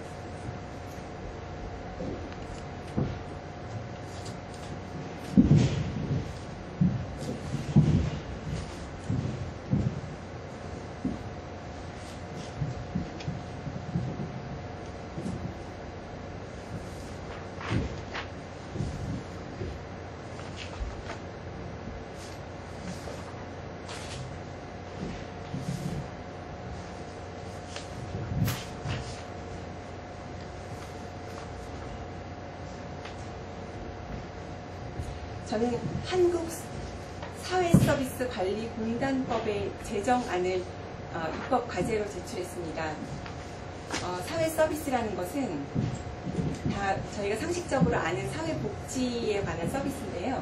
사회적 기업 육성법 제2조 제3호와 사회서비스 이용권 관리법안 제2조 제1호에 근거해서 개인 또는 사회 전체의 복지 증진 및 삶의 질 제고를 위해 사회적으로 제공하는 서비스입니다. 사회 서비스의 필요성에 대해서는 두 가지로 설명드릴 수가 있겠습니다. 필요성 1에서는 사회 구조적인 문제점입니다. 외환위기 이후에 사회 안전망에 대한 국민들의 요구와 기대가 컸었는데 국가 사회적으로 잘 제공되지 못했습니다. 그래서 오히려 빈곤 취약계층이 구조화가 심화하고 있는 상황이고요. 여성의 경제활동 참여가 증가하고 고령화 사회로의 진입에 따라서 보육, 교육, 보건의료, 환경 및 문화 등의 사회적 서비스에 대한 수요가 증가하고 있습니다. 두 번째는 사회 서비스 일자리에 관련된 부분입니다. 사회 서비스 투자라는 것은 단순히 이용자에게 복지를 제공한다는 측면 이상의 의미를 갖고 있습니다. 즉, 중증적 효과를 통해서 경제의 선순환 구조를 창출하는 것입니다. 사회 서비스 투자를 확대하면 수혜자에게 복지 확대, 종사자에겐 일자리를 주고 가족에겐 경제 활동을 참여하는 모두에게 이익을 창출하는 구조를 만들 수가 있습니다. 일례로 보육 서비스를 확대하게 되면 아동에게는 양질의 보육을 제공할 수 있고 보육 교사에게는 일자리 제공하고 있고 저 같은 엄마들에게는 사회 복귀를 도울 수 있어서 병력 단절을 예방하는 효과가 있습니다. 이런 사회 서비스 사업은 보시다시피 비경제 활동이고 저같이 이제 가정주부의 여성의 특별히 이제 진출을 많이 확대해서 다른 산업 간의 어떤 교란 없이 잘 흡수할 수 있는 구조를 만듭니다. 또한 취업 유발 개수라고 하는 것은 이제 10억 원의 수요 발생 시 직간접적으로 유발되는 취업자 수를 말하는데 이 취업 유발 개수가 높아서 고용 창출에 효과적인 분야가 사회복지 분야가 되겠습니다. 사회 서비스, 이런 이제 사회 서비스의 필요성에 따라서 일자리 사업에, 그러니까 이제 사회 서비스 산업화를 이루자는 목소리가 이제 커지고 있기 때문에요. 일자리가 증가하는 추세입니다. 07년, 08년, 09년에 예산과 일자리 창출의 목표 수치가 지속적으로 증가하는 것을 보실 수가 있습니다. 그런데 가장 큰 문제점으로 지적될 수 있는 것은 이렇게 우리가 사회 서비스의 필요성을 인식하고 또 일자리가 증가하고 있는 이 흐름에도 불구하고 보시는 것처럼 2010년 현재 45개에 해당하는 사회 서비스 일자리 사업을 무려 9개 부처에서 시행하고 있습니다. 이것은 무슨 말이냐면 보건복지부라고 하는 정책부처와 집행부처가 분리되어 있어서 창구가 일원화되지 못하고 있다는 말씀을 드릴 수가 있겠습니다. 그러니까 행정 조직이 다단계 수직적 구조를 이루고 있어서 실제적으로 일선 시군구에 해당하는 일선 기관에서는 상부 기관에서 명령 하달이 내려오면 그 수동적으로 집행하는 수준에 불과한 상황입니다.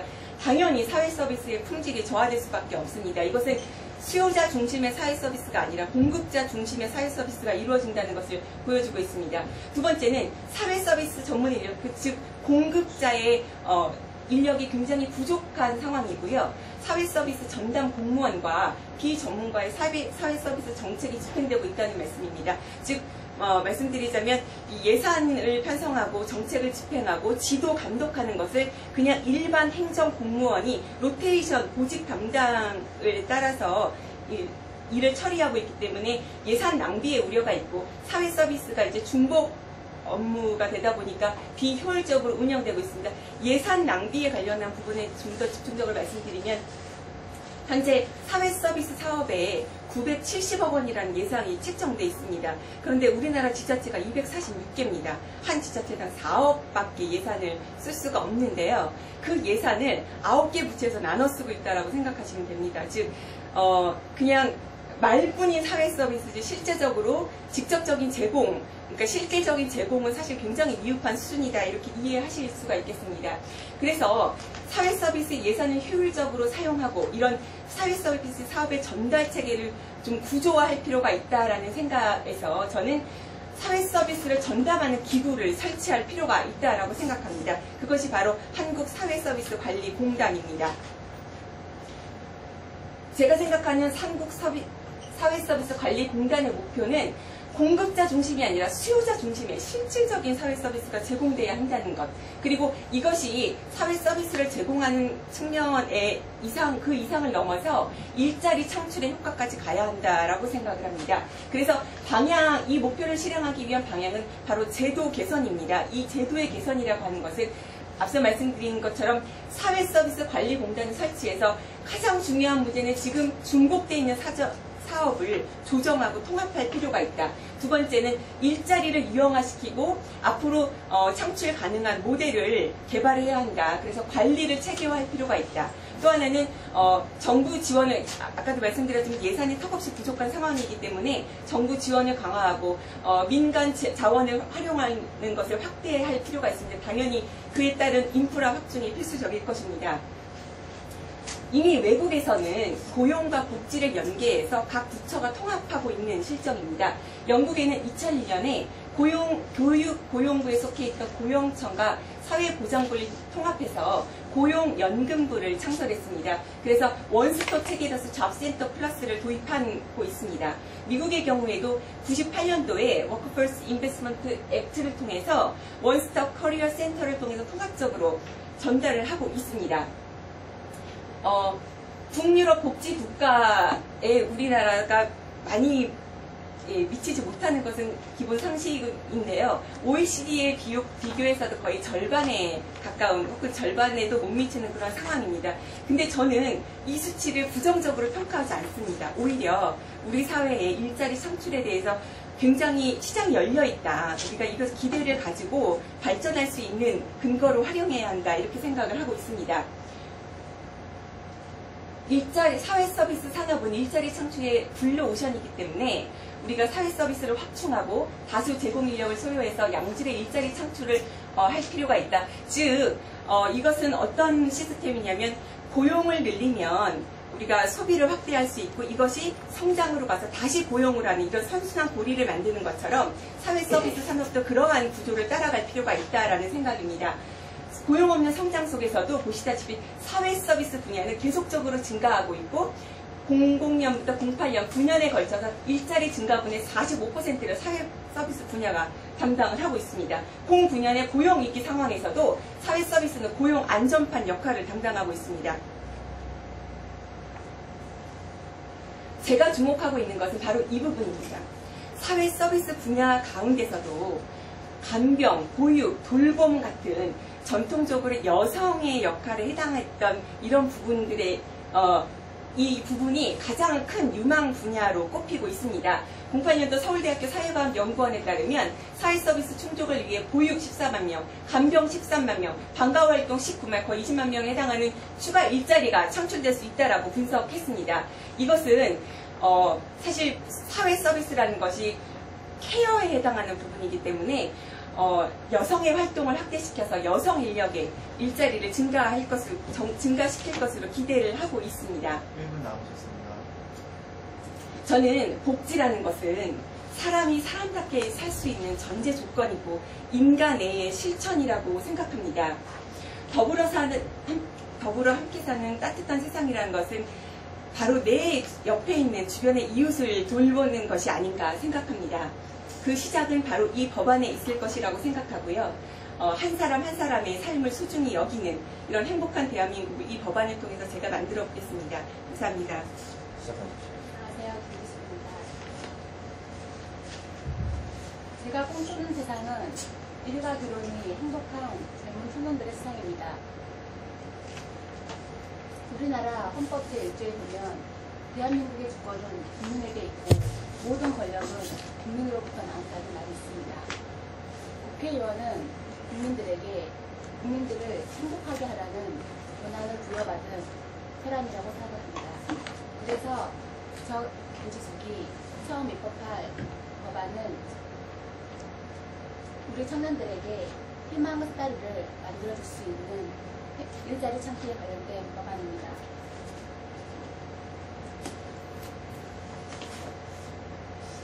제 법의 입법 취지는 희망의 스타일가 될 수 있는 청년 일자리 만들기입니다. 지금 우리 청년들은 연애, 결혼, 출산을 포기하며 살아야 하는 세대입니다. 아주 단순한 일자리가 아닌 미래를 꿈꿔볼 수 있는 일자리가 필요합니다. 우리들에게는 스티브 잡스나 제2의 안철수를 꿈꿀 수가 없습니다. 개천에서 눈이 난다는 말이 이제는 사라지고 있습니다.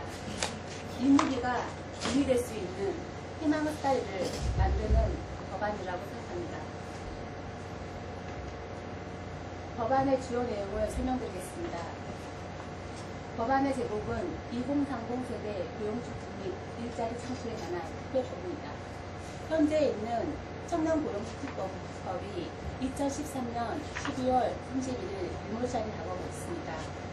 청년들의 고용증가, 일자리 창출, 그리고 희망을 가질 수 있는 희망의 사다리를 연계한 특별법을 제정해 보았습니다. 법안의 내용으로서는 첫 번째, 청년 일자리 창출 후 체계적인 추진이 필요합니다. 5년마다 2030 세대의 고용축 및 일자리 창출 기본계획을 수립하는 것입니다. 일자리 창출 후 체계적인 관리를 위하여 대통령 산하의 특별위원회를 두어야 합니다. 현재는 고용노동부 산하에 특별위원회가 있지만 일자리 창출 관련되어 있는 수많은 부처가 있습니다. 이러한 부처를 체계적으로 관리하기 위하여서는 대통령 산하에 특별위원회를 두거나 최소한 국무총리 산하에 특별위원회를 두어야 한다고 생각합니다. 두 번째는 청년 고용 창출 기금을 구성하는 것입니다. 지속적인 일자리 창출을 위하여 청년 고용 창출 기금을成立하는 것입니다. 현재에는 각 부처에 약 2조 원 가량의 청년 고용 창출 금액이 있습니다. 이러한 예산들을 다 수합하여 기금으로 통합하는 안을 구상하고 있습니다. 세 번째는 청년 고용 특징을 공고사항에서 업무사항으로 개정하는 것입니다. 현재 청년 고용 할당제는 의무사항으로 되어 있습니다. 그래서 대상이 되는 공공기업과 지방공기업 중에 399개 중에 150개 정도만이 이거를 이행하고 있다고 알고 있습니다. 이거를 의무사항으로 개정을 하면 최소한 30만 개의 청년 일자리를 만들어낼 수 있다고 생각합니다. 두 번째는 민간기업의 청년 고용을 의무할당을 확대하는 것입니다. 네 번째는 대학을 가지 못하는 고졸 청년들을 위한 선취업, 후진학을 실현하는 희망의 사다리입니다. 지금 당장은 대학을 갈 수 없는 어려운 청년들에게도 희망의 사다리를 만들어줘야 된다고 생각합니다. 그래서 대학에 진학하지 않은 청년들을 자립할 수 있게 도와줄 수 있는 창립 지원금을 지원해야 된다고 생각합니다. 다섯 번째는 중소기업 근무자에게 대기업과 공기업에 갈 수 있는 희망의 사다리를 만들어줘야 한다고 생각합니다. 지금 우리나라는 비정규직으로 시작을 하면 평생 비정규직으로 살아야 합니다. 중소기업에서 일을 시작을 하면 중소기업에서 일을 하는 걸로 맞춰야 됩니다. 그렇기 때문에 우리 청년들이 결혼을 할 수가 없고 출산을 할 수가 없습니다. 처음에는 비정규직으로 시작을 하더라도 중소기업에서 일을 하더라도 대기업이나 공공기업에 갈 수 있는 그런 희망의 스타일을 만들어주고 싶습니다. 예를 들어서 작은 전기회사에 근무를 한 사람이 있다면 그런 분들이 한전과 같은 공기업에 들어갈 때 인센티브를 주는 방안들을 고민해 볼 수 있습니다. 여섯 번째는 산학협력으로 산업인력체계를 해박화하는 일자리 창출을 하는 것입니다. 중소기업 및 중견기업의 이공기업 인력을 대상으로 국가기술 인재를 선정하고 산학협력을 활성화함으로써 산학협력 교수나 학교 강사로 수용할 수 있는 기회를 주는 것입니다. 현재에도 마이스터고와 같은 경우는 이러한 것을 수행하고 있다고 알고 있습니다. 이런 것들을 법적으로 체계화하는 게 필요하다고 생각합니다. 일곱 번째는 근로자 대학과정과 전문기술자에게 명예를 주는 것입니다. 현재 조금씩 진행되고 있는 QW의 캠퍼스와 같은 원리입니다. 산업단지 내에서 근로자 대학과정을 신설하여 석박사 과정을 취득하게 하고 독일의 마이스터십처럼 전문기술자 명예박사학위를 수여하는 것입니다. 지난해 전문기술자들 2명에게 명예박사를 수여했다라는 그러한 기사를 본 적이 있습니다. 그러한 것들을 법적으로 체계화시켜주는 게 필요하다고 생각합니다. 여덟 번째는 지방대학의 채용 조건형 계약학과 개설로 일자리를 창출하는 것입니다. 현재 계약학과는 대부분 수도권에 집중되어 있습니다. 이러한 것들을 지방대학교에서도 할 수 있도록 지원을 해주는 것이 필요하다고 생각합니다. 아홉 번째는 중소기업 지원으로 일자리를 창출하는 것입니다. 우리 많은 청년들이 대기업과 공공기관만을 바라볼 수가 없습니다. 그렇기 때문에 계속 취업 재수를 하고 있고 하지만 근본적인 문제 해결을 위하여서는 좋은 일자리를 많이 만들어내는 것입니다. 중소기업체나 중견기업의 핵심 기업을 선정된 기업에 대하여 세제 혜택 및 보험료를 반면해주고 R&D 지원 같은 걸 해줄 수 있다면 중소기업과 중견기업이 더욱더 좋은 일자리로 거듭날 수 있을 것이라고 생각합니다. 열 번째는 공공기관의 청년 고용 감사 및 기관장 평가에 반영하는 것입니다. 현재 정부에서 시행하고 있는 청년 의무 할당제를 보면 청년 인턴 중에서 정규직으로 전환되는 경우는 한 3.9%밖에 되지 않습니다. 이러한 것들을 청년 인턴을 고용하는 것에서 지나서 정규직으로 전환할 수 있도록 꾸준히 감사하고 지켜보는 게 필요하다고 생각합니다. 그래서 그러한 것들을 확인하는 시스템을 수립하는 것이 필요하다고 생각합니다. 여기까지가 제가 법에 담은 특별법의 내용입니다. 저희 청년들에게 고용 촉진을 넘어서 일자리를 창출해 줄 수 있는 그러한 시스템이 필요합니다. 더 이상 단기적인 일자리와 임시적이고 시혜적인 일자리가 아니라 단기적으로 근본적으로 우리가 행복하게 살아갈 수 있는 일자리를 창출해주고 희망의 사리를 만들어주는 것이 필요하다고 생각합니다. 교육, 일자리, 주거, 보육, 고민이 없는 대한민국 2030 청년들과 일가 결혼이 행복해지는 그날이 우리 청년들이 바라는 나라입니다. 우리 청년들이 일가 결혼해서 행복해지는 것만이 대한민국의 미래가 더욱더 행복해질 수 있는 것이라고 생각합니다. 이상입니다. 네, 이것은 지금 오늘 제가 설명할 프로세스고요. 일단 기본적인 문제의식에서 시작했습니다. 사실은 지금 한국에서는 굉장한 문제들이 많이 있고 그 중에서도 양극화해소 여러 가지 문제들이 복합해서 양극화해소가 가장 대두되고 있는데요. 여러 가지 법률이나 정책이 많이 제시되고 있지만 제가 강조하고 싶은 점은 무엇보다도 수요자 중심으로 그러니까 국민 중심에서 법률과 정책이 세워져야 되지 않겠느냐 하는 방향성을 먼저 말씀드리고 싶습니다. 일단은 지금 현 정부의 산업이 아시다시피 그런 국민 위주의 법률이 되지 못해서 여러 가지 청년 인턴제 같은 경우만 해도 18% 정도는 청년 재취업이 안 되고 23% 정도는 중간에 중도 포기를 하고 있다고 합니다. 그만큼 실효성이 떨어지고 있는데요. 네, 이런 부분에 있어서 많은 사람들이 중소기업을 육성하는 것이 대책 중에 하나가 될 수 있다고 많이들 얘기를 하고 있습니다. 아시다시피 이제 사업체 수가 99.9%고 종사자 수가 87%가 되는데 이제 실제 임금 비율은 50% 정도에 밖에 되지 않고 그리고 아주 작지만 계속 나빠지는 상황입니다. 이런 부분을 봤을 때 중소기업을 육성해줘서 그 부분에서 임금이라든가 여러 가지 근로자의 처우를 개선함으로써 양극화를 해소하는 방법과 그리고 일자리 창출 이런 걸 같이 할 수 있다는 걸 알 수 있는데요. 그럼 왜 중소기업에 가지 않느냐?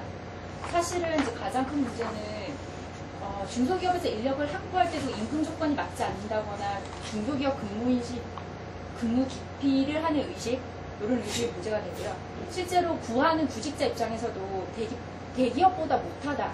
이게 가장 큰 이유 중에 하나입니다. 그리고 또 실제로 이제 어떤 기업이 더 좋은 기업인지 모르겠다. 그런 부분도 있긴 있었지만요. 그래서 이러한 실업난 중에서도 지금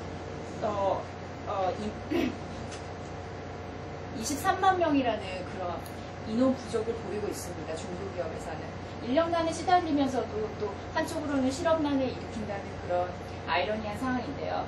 중소기업 지원 기관이 16개에 육박하지만 실질적으로 거기서 또 각각의 청년과 관련된 일자리 제도들도 있지만 실효적인 것이 없는 게 저희가 체감하는 현실입니다. 그래서 저는 이 부분에 대해서 좀 더 이 법률안 구조를 좀 달리 생각해야 된다는 생각이 들었는데요. 지금 외국 사례나 여러 사례들에서도 기업을 직접 도와주지 근로자를 도와주는 경우는 많이 드문 것 같습니다. 미국의 허브 산업이라던가 일본의 이제 여러 가지 지역 발전 산업들도 전부 다 대부분은 중소기업 자체에다 세제를 주고 있고 우리도 지금 중소기업에 세제를 준다거나 여러 혜택을 주는 기구들 많았고 앞에서 본 기구들도 대부분은 기업에 혜택을 주는 겁니다. 그런데 실제로 제가 중소기업을 간다고 생각한다면 왜 못 갈까 이렇게 생각해보는데 저는 사실은 대기업 원하지 않습니다. 그런데 못 간 이유가 거기에서는 그 임금을 받아서 살 수가 없습니다. 그리고 복지나 근무 환경, 많은 사람들이 생각할 때 장래성 이런 부분들이 크게 문제가 되고 있습니다. 그리고 또 중소기업의 경우에는 개인 기업인 경우도 많아서 일반적으로 고용 불안에 시달리는 경우도 많고 그래서 그런 부분에 대해서 사실 이제 고용 불안 부분 같은 경우는 여러 이 부분을 다 고쳐주기 위해서는 여러 가지 법을 손을 대야 되지만 그 중에서 이제 특히 인력 자체에 힘을 실어줄 수 있는 법으로 중소기업 인력 지원에 관한 특별법이 현존하고 있습니다. 그래서 그 법 안에서 구조를 좀 바꿔보는 게 어떨까 하는 생각을 했는데요. 임금 같은 경우에는 임금 지원을 해서 바꿔주고요. 그다음에 근무 환경이나 장래성 같은 경우는 지금은 이제 중소기업의 어떤 기업을 지정해 주는데 그렇지 않고 중소기업 밀집 지역을 선정하는 정책을 펴서 그 정책에서 그 지역 안에 복지시설이나 보육시설, 또 기업대학이나 이런 거를 넣어줌으로써 대기업과 같은 환경을 만들어주는 그런 방향으로 생각해보는 그런 패러다임 전환을 한번 해보고 싶습니다. 그래서 이렇게 함으로써 일단 중소기업의 인력이 유입되고요. 이 인력이 기업을 다시 재생시키고 더 발전시킬 수 있는 그런 바탕이 될 수 있을 것입니다. 그리고 또 실질적으로 양극화해서에도 그러한 의미에서 효과가 있을 거라고 생각합니다. 그래서 제가 생각하는 이 중간에 있는 원 안에 있는 것이 제가 생각하는 이 법의 기본적인 구조입니다. 물론 다른 법들과 함께 있어야 되고요. 그래서 저는 이제 이 중소기업 인력지원법이 현행 38조에 이르는데요. 그 중에서 11개의 법을 고치거나 신설하였습니다. 그래서 지금 임금 부분은 고용보조금이랑 성과공유제랑 그다음에 문화교육 바우처라는 거를 신설하는 게 어떨까 그런 정책에 대해서 생각해보고 있는데요. 실제로 성과공유제는 이 법에 현존하고 있고요. 고용보조금 같은 경우도 현존하고 있지만 최근 실업이 굉장히 늘어나고 있기 때문에 나이가 지금 29세까지 돼 있는데 35세로 늘리는 게 더 타당성이 있다는 생각이 듭니다. 그리고 또 이 부분에서는 또 잠시 후에 다시 말씀드리겠지만 수혜 주체를 근로자로 할 수도 있게 이렇게 유연하게 만드는 법을 제안하고 있고요. 복지 부분에 있어서는 지금 알다시피 육아 문제는 여성 자체의 문제이기도 합니다. 그리고 그런 부분, 그리고 또 문화복지 시설을 개선해 준다거나 근무 환경 자체를 개선하는 사업, 이런 사업들을 같이 할 수 있는데요.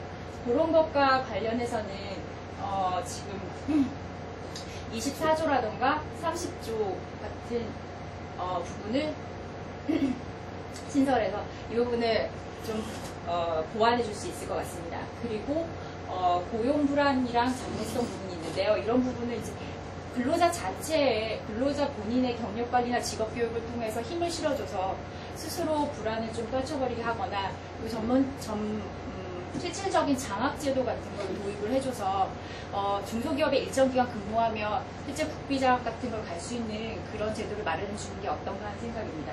실제로 신생 기업들에서는 어떤 특수한 상위권 대학에 가서 따로 옵션 계약을 하는 경우가 있습니다. 이 어느 대학에 나온 애들은 니네가 우리가 주는 연봉보다 더 높은 대기업에서 받는 연봉을 주겠다 이렇게 임용 계약을 하는 경우가 있고 실제로 그렇게 해서 많은 학생들이 그런 쪽으로 우수 인력들이 많이 취업을 하는 경우가 있습니다. 그래서 조금 더 자세히 보겠습니다. 지금 저는 좀 복잡하더라도 조문을 한번 나열해 봤는데요. 이게 지금 12조 같은 경우는 아까 말씀드린 것처럼 고용장려금 부분인데 35세로 늘리고 중소기업에만 고용장려금을 일반적으로 주는데 이것이 실질적으로 근로자에게 전달이 되지 않는 경우가 있습니다. 그런 경우가 실제 많고 전용되는 경우가 많기 때문에 이것을 좀 과도기적이긴 하지만 유기적으로 근로자도 직접 받을 수 있는 그런 혜택을 마련해 주고 싶고요. 그리고 24조 2 같은 경우는 지금 문화생활을 지원하도록 노력하여야 된다고 돼 있는데 의무조항을 만들면서 여기에 관련해서 교육 문화 관련된 바우처, 예를 들면 복지시설이라든가 지역 복지시설이라든가 아니면 영화 티켓이라든가 이런 거 할인 혜택이나 아니면 공짜 혜택을 주는 이런 혜택을 줌으로써 실질적으로 복지도 되면서 임금에 대한 그러한 보조적 수단도 될 수 있게 이렇게 그렇게 제안을 하고요. 그리고 제가 가장 중요하게 생각하는 법이 24조입니다. 그래서 따로 드렸는데요. 24조는 지금 1항으로 돼 있고 1항에 여러 가지 밑으로 돼 있는 3조까지 이렇게 나와 있는데요. 2항과 3항, 4항을 신설하는 방법을 지금 말씀드리고 있습니다.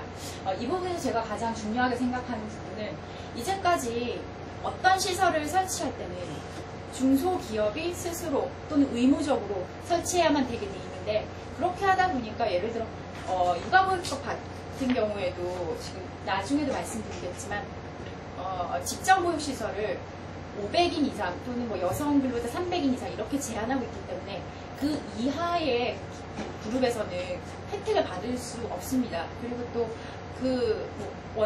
그런 부분을 좀 보완해줄 수 있는 방법으로 밀집 지역에 있는, 그러니까 중소기업 밀집 지역으로 지정된 경우에 그 지정되는 부분에 대해서 말씀을 먼저 드렸었는데요. 밀집 지역의 근로자들이 일정 수 이상 공동 요구를 하면 그 법에 대해서 그 지역에서 공동복지시설이나 보육시설을 하나 이상 설치할 수 있는 그런 약간 강제성이 있는 법을 마련하는 게 어떻겠냐는 제안을 드립니다. 사실은 이제 여기에서 일정 수 이상이라고 말씀드린 거는 사실 그날이나 대통령령이나 이런 부분으로 조율을 해서 실질 조사를 해봐야 되고, 그리고 다른 법률과의 관계가 있기 때문에 일단 일정 수라는 요건을 넣고, 대신에 동일 기업이 아니라는 조건이기 때문에 밀집 지역 안에서 근로자가 요구를 통해서 할 수 있습니다. 네. 그리고 나머지는 근로시간 단축이나 근로자 장학 지원 등을 통해서 자기개발이나 복지를 같이 할 수 있게 하고 있습니다. 그리고 또 그 외에도 지금 사내대학 제도 같은 게 유행하고 있는데요. 폴리텍 같은 거 지금 거. 그리고 부가적인 탑법들을 다 모두 개정해야 이런 전체적인 구조를 개선할 수 있고요. 저는 전체 구조를 개선하는 방향 중에서 하나의 법으로서 이 법을 예시로 보여드린다고 생각합니다. 그리고 예산 구조는 지금 제가 완전 여러 가지 부분에서 일반회계나 이런 부분들이 반영되고 있는 부분은 알고 있지만 약간 이제 추계를 하는 것까지는 약간 무리가 있었는데요. 한 가지 방안 중에서는 이제 일단 예산 부분 중에서 떼올 수 있는 부분이 없을까 연구를 했는데 국가기관 교통망 계획이라는 부분이 있는데 사실은 이 부분은 보고서상에서는 여러 가지 문제가 많은 그런 계획으로 나타나 있습니다. 그래서 검토를 통해서 네. 여기까지. 네, 오늘 하루 종일 심사하시느라 너무 고생이 많으십니다. 제 발표하는 동안에는 조금 편안하게 대신에 좀 넓은 열린 마음을 가지고 들어주셨으면 좋겠습니다. 저는 오늘 발표를 제가 양육 미용모를 지원하는 프로젝트를 통해서 만나게 된 한 언니의 이야기로 시작을 하려고 합니다. 그녀는 올해 만 33살이 되었습니다. 대학에서 교육학을 전공하고 친한 선배 언니와 함께 지방에서 작은 학원을 운영했습니다. 이분은 그녀는 아닙니다. 멋진 선생님으로 그리고 사업가로 발전해갈 자신의 모습을 상상하는 것이 가장 큰 즐거움이었다고 했습니다. 그녀의 아버지는 작은 사업체를 운영하고 계셨는데 어느 날부터인가 아버지 회사에 근무하는 직원이 자주 그녀에게 관심을 보이며 저녁을 같이 먹자고 했습니다. 그녀보다 나이도 어렸고 본인의 이상형도 아니었기 때문에 부담을 가지지 않고 그와 저녁 식사를 하면서 몇 번을 만나다 보니 조금씩 그가 좋아졌습니다. 그렇게 연애를 시작했습니다. 그리고 첫 아이를 임신했습니다. 그는 아직 결혼할 준비가 되어 있지 않고 아이를 책임질 수 없다고 했고 그녀 역시 너무 갑작스러운 소식이었기 때문에 놀란 마음에 급히 병원을 찾았고 임신 중절 수술을 받았습니다. 막상 아이를 잃고 나니 죄책감이 커졌고 다시는 이런 일이 없도록 해야겠다고 다짐했습니다. 그리고는 책임감이 없는 남자에게 이별을 고했습니다. 그런데 남자는 술에 취해서 그녀를 찾아오며 잘못했다고 다시는 이런 일이 없을 거라고 이야기했고 그렇게 그녀와 그는 다시 만나기 시작했습니다. 그리고 두 번째 아이를 임신하게 되었습니다. 첫 번째 아이를 잃었던 죄책감 때문인지 그녀는 두 번째 아이는 쉽게 포기하지 않을 것이라고 다짐했고 그랬지만 그는 그녀에게 재차 임신 중절 수술을 권했고 말을 듣지 않자 협박도 하고 구타를 하기도 했습니다. 그러던 어느 날 완전히 자취를 감추어버렸습니다.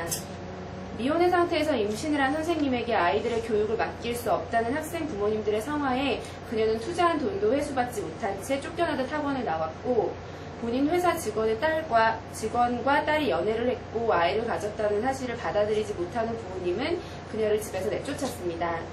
임신 중절 수술을 하고 돌아오면 받아주겠다고 하셨지만 그녀는 이미 32살이었고 아이를 지키겠다고 결심했기 때문에 병원에 가지 않았습니다. 화가 나신 부모님은 모든 경제적 지원을 끊으셨고 그녀 역시 부모님에게 더 이상 상처를 드리고 싶지 않았기 때문에 짐을 싸서 서울에 있는 동생의 집으로 이사를 왔습니다. 혼자 병원을 다니면서 출산을 준비하다 보니 어느새 통장의 잔고는 바닥이 났고 그렇게 아이가 태어났습니다. 병원에서 태어나던 날 포대기를 살 돈이 없어서 커다란 수건에 아이를 싸고 나오면서 많이 울었다고 했습니다. 텅 빈 통장 잔고와 아이를 바라보며 입양을 하는 것이 아이에게 훨씬 더 나은 선택이 아닐까 고민해서 젖도 물리지 않았습니다. 엄마의 마음을 아는지 울지도 않고 얌전한 아이를 지키기로 결심하고 그녀와 아이가 잘 살아갈 방법을 고민하던 중에 동생의 집에 일이 생기면서 그녀와 아이는 갈 곳이 없어졌습니다. 전국 미혼모 시설 및 노자원에 전화를 걸어 입소가 가능한지 물었지만 그녀는 이미 출산을 한 상태인데다가 입양 계획이 없었기 때문에 입양기관에서 운영하는 이 시설에서는 입소 자체가 불가능했고 나머지 시설들도 수요에 비해 공급이 턱없이 부족했기 때문에 자리를 얻을 수 없었습니다. 우여곡절 끝에 작은 월세방을 얻어 삶을 시작했는데요. 이 땅에 그녀와 아이가 머물 수 있는 작은 공간 하나 없다는 사실이 너무 무서웠다고 했습니다. 그렇게 공간을 가지게 되었지만 월세도 부담이었고 때마다 아이에게 예방 접종을 해야 하는데 그것 역시 부담이었으며 분유값이 없어 충분히 아이에게 음식을 줄 수 없다는 것도 너무나 상처가 되었다고 합니다. 이제 막 100일 된 아이와 단둘이 살면서 일을 구한다는 것은 상상할 수도 없었고 부양 능력이 충분한 그녀의 아버지가 있었기 때문에 최저 생계비를 받을 지원 자격이 되지 않는다고 했습니다. 한부모 지원법에 의한 수급을 받을 수 있다고 했는데 어디에 가면 그것을 받을 수 있는 건지 누구한테 물어봐야 되는 건지 알 수가 없었습니다. 동사무소나 구청에 지원을 받으러 가면 그것을 담당하는 직원이 없었기 때문에 매번 다른 직원을 만나 자신의 지극히 사적인 이야기를 털어놓으며 치욕스럽기까지 했다고 합니다. 지금 그녀는 다시 지방으로 돌아갔습니다. 아버지가 암 판정을 받으시면서 마음을 푸시고 그녀와 아이를 집 근처로 이사할 수 있도록 도와주셨기 때문입니다. 이런 걸 불행 중 다행이라고 해도 될지 모르겠습니다. 지난 50년간 해외로 입양된 아동의 수는 약 15만 명가량으로 서울시 전체 인구의 2%에 해당합니다. 한국은 현재 세계 4위의 입양아 수출국이고 OECD 국가 중에는 1위입니다. 이 땅에 전쟁과 기근으로 인한 고아가 생길 수 없는 현실인 것을 감안하고 또한 경제 성장에 따른 국제적 지위 향상과 저출산 고령화 심화 추세를 볼 때 한국의 해외 입양 규모는 기형적이라는 비판이 국내외에서 일고 있습니다. 그리고 이렇게 입양되는 아이의 90%가 미혼모의 자녀입니다. 미혼의 상태에서 임신을 경험한 여성들은 법적 제도적 지원을 받지 못한 채 가장 가까운 가족으로부터도 외면당하고 모성을 포기하도록 강요당합니다. 그러나 최근 미혼모들은 과거와는 달리 자녀 양육에 적극적인 의지를 보이고 있습니다. 651명의 미혼모가 양육을 선택했던 1991년 이후로 아동을 양육하는 미혼모의 숫자는 점차 늘어서 2008년에는 약 3,300여 명이 아동 양육을 선택하는 것으로 추정되고 있습니다. 그리고 이러한 미혼모들을 지원하는 대표적인 미혼모 지원책은 여성가족부가 2010년 4월부터 실시하고 있는 청소년 한부모 자립 지원 사업입니다. 이는 만 25세 미만의 미혼모가 아이를 직접 양육할 경우 월 10만 원의 아동 양육비 등을 지원하는 정책인데요. 여기에는 최저 생계비 150% 이하라는 조건이 달려있고 심지어 기초수급권자는 그 대상에서 제외됩니다. 실제 여성가족부가 이 사업에 책정한 예산이 121억 원인데요. 이 중 절반에 불과한 60억 원가량만 집행이 되었다고 합니다. 그래서 2011년에는 60억 원 수준으로 예산이 감축되어서 책정이 되었는데요. 미혼모의 숫자가 늘은 것을 감안하면 매우 우스운 정책이 아닐 수 없습니다. 이렇게 신청자가 적은 이유는 사회적 편견 때문에 미혼모들이 자신을 드러내는 것을 꺼리는 것도 있지만 대부분의 10대 미혼모가 입양을 선택하는 반면 양육을 선택하는 미혼모들은 20대 후반 30대인 것을 감안해서 볼 때 정책이 대부분 10대 미혼모에 초점을 맞추고 있기 때문에 그러하다고 볼 수 있겠습니다. 10대 미혼모의 숫자가 다수이기는 하나 2000년 53.5%에서 2008년 30% 정도로 10대 미혼모는 줄어들었던 반면 30세 이상의 미혼모의 수는 꾸준히 증가하여 2000년 2.8%에서 2008년 16.7%로 증가하였고 이들 중 대부분은 양육을 선택하고 있습니다. 청소년 미혼모의 교육받을 권리가 중요한 만큼 30대 이상 미혼모들의 주거권, 노동권, 그리고 아이를 양육하는 권리도 동일하게 지원받아야 합니다.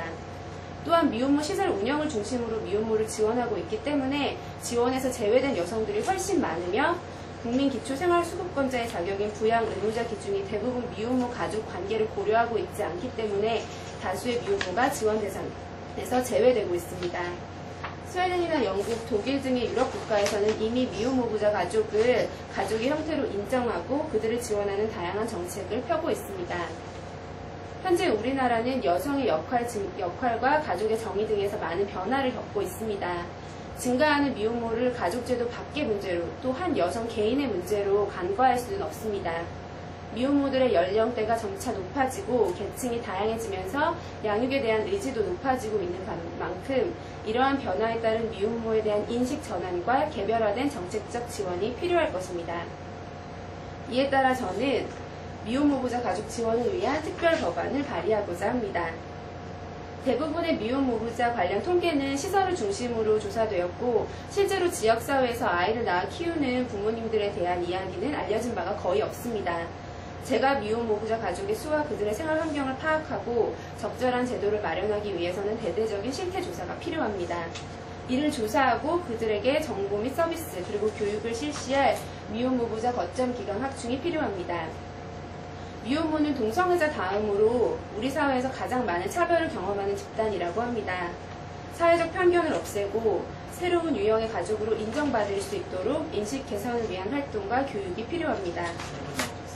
임신 시점부터 가족관계 단절로 생계에 어려움을 겪고 있는 미혼모의 자립 지원을 위해 임신부터 출산 후까지 일정 기간 동안 취업 수준이나 급여에 상관없이 수급권을 유지할 수 있도록 보호해야 하며 이후에도 부양 능력자의 급여와는 상관없이 본인의 급여로만 수급권 유지 여부를 판단해야 할 것입니다. 그리고 아이를 양육하지 않는 아이의 생물학적 부 또는 모의 책임을 입법화하는 것도 중요합니다. 이를 위해서는 친부가 명확하게 파악되어야 하며 수입 중 일정 부율이 양육비로 지원될 수 있도록 법적으로 명시해야 하고 납부자가 이를 거부할 경우에 이행 확보를 위한 수단이 마련되어야 합니다. 모든 아이는 자신을 낳아준 엄마와 함께 살 권리가 있습니다. 편견과 차별의 시선 때문에 아이를 포기하는 엄마가 있어서는 안 됩니다. 아이가 입양기관, 보육원, 위탁가정 등을 헤매며 새로운 가족을 찾느라 상처받지 않기를 바랍니다. 마지막 한마디만 드리는데요. 이제 머리를 맞대고 어떻게 하면 엄마와 아이가 함께 지속 가능한 삶을 살 수 있을지 진지하게 고민하고 행동해야 할 때입니다. 네, 무척 가슴이 저를 뛰게 하는 일을 소개할 수 있어서 무척 기쁘게 생각합니다. 먼저 열기 전에 사람이 아픈 일을 겪으면 나름대로 성장하고 이해폭이 넓어지나 봅니다. 김미화 씨의 심경을 충분히 이해하게 됐는데 5년간 우리 문화의 멋을 알리는 TBS 방송을 하다가 청년 비례대표 도전장을 내자마자 해고 통지를 받았습니다.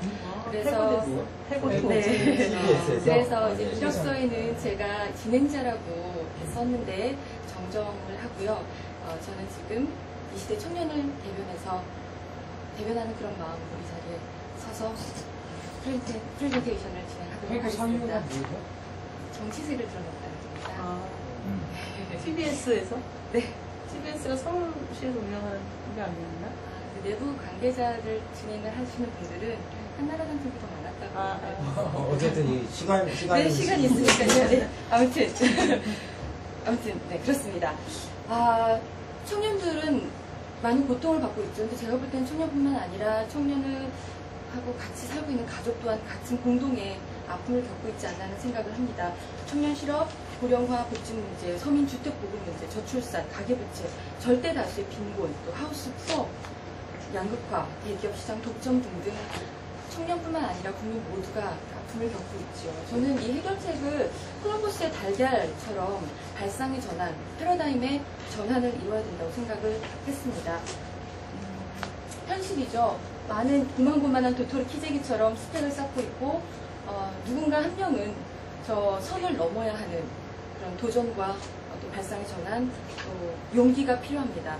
새로운 100년의 기반을 마련하지 않으면 이제 일본과 같은 장기 불황을 피할 수 없게 되는데요.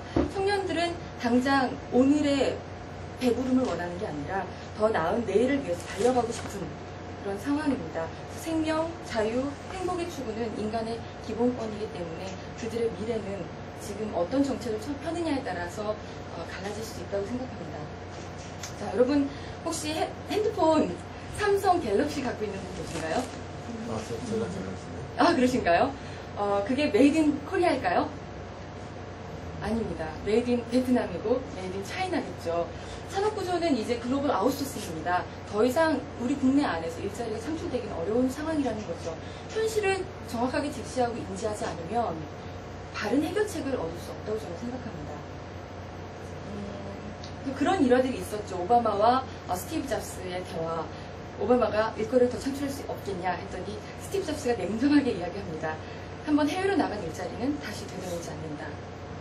현실입니다. 관리 인력 축소가 되고 있고 아웃소싱이 일반화되고 있습니다. 이것은 제 친구들이 IT 업계 쪽에서 CEO가 돼 있고 또 그쪽에서 종사하고 있기 때문에 그 경험담을 들으면서 아 이게 현실이구나 라는 생각을 했습니다. 자, 우리가 음악을 참 좋아하는데 음악 공유 사이트 멜론이라고 있는데요. 거기가 초반에는 직원이 200명이었습니다. 지금은 몇 명일까요? 지금은 2명입니다. 놀라우시죠? 운영비를 낮추기 위해서 하청에 또 재하청을 하게 되니까 중소 IT 인력은 생존의 위기에 내몰리고 점점 더 비정규직을 많이 쓸 수밖에 없는 상황에 봉착해 있습니다. 고충은 이렇게 가중됩니다. 자, 그러면은 저는 통일행정대학교라는 입법을 제안을 했는데요. 청년실업하고 통일이 도대체 무슨 관계인데 통일이 되면 청년실업이 해결되나? 라는 질문들을 상당히 많이 받게 되는데요.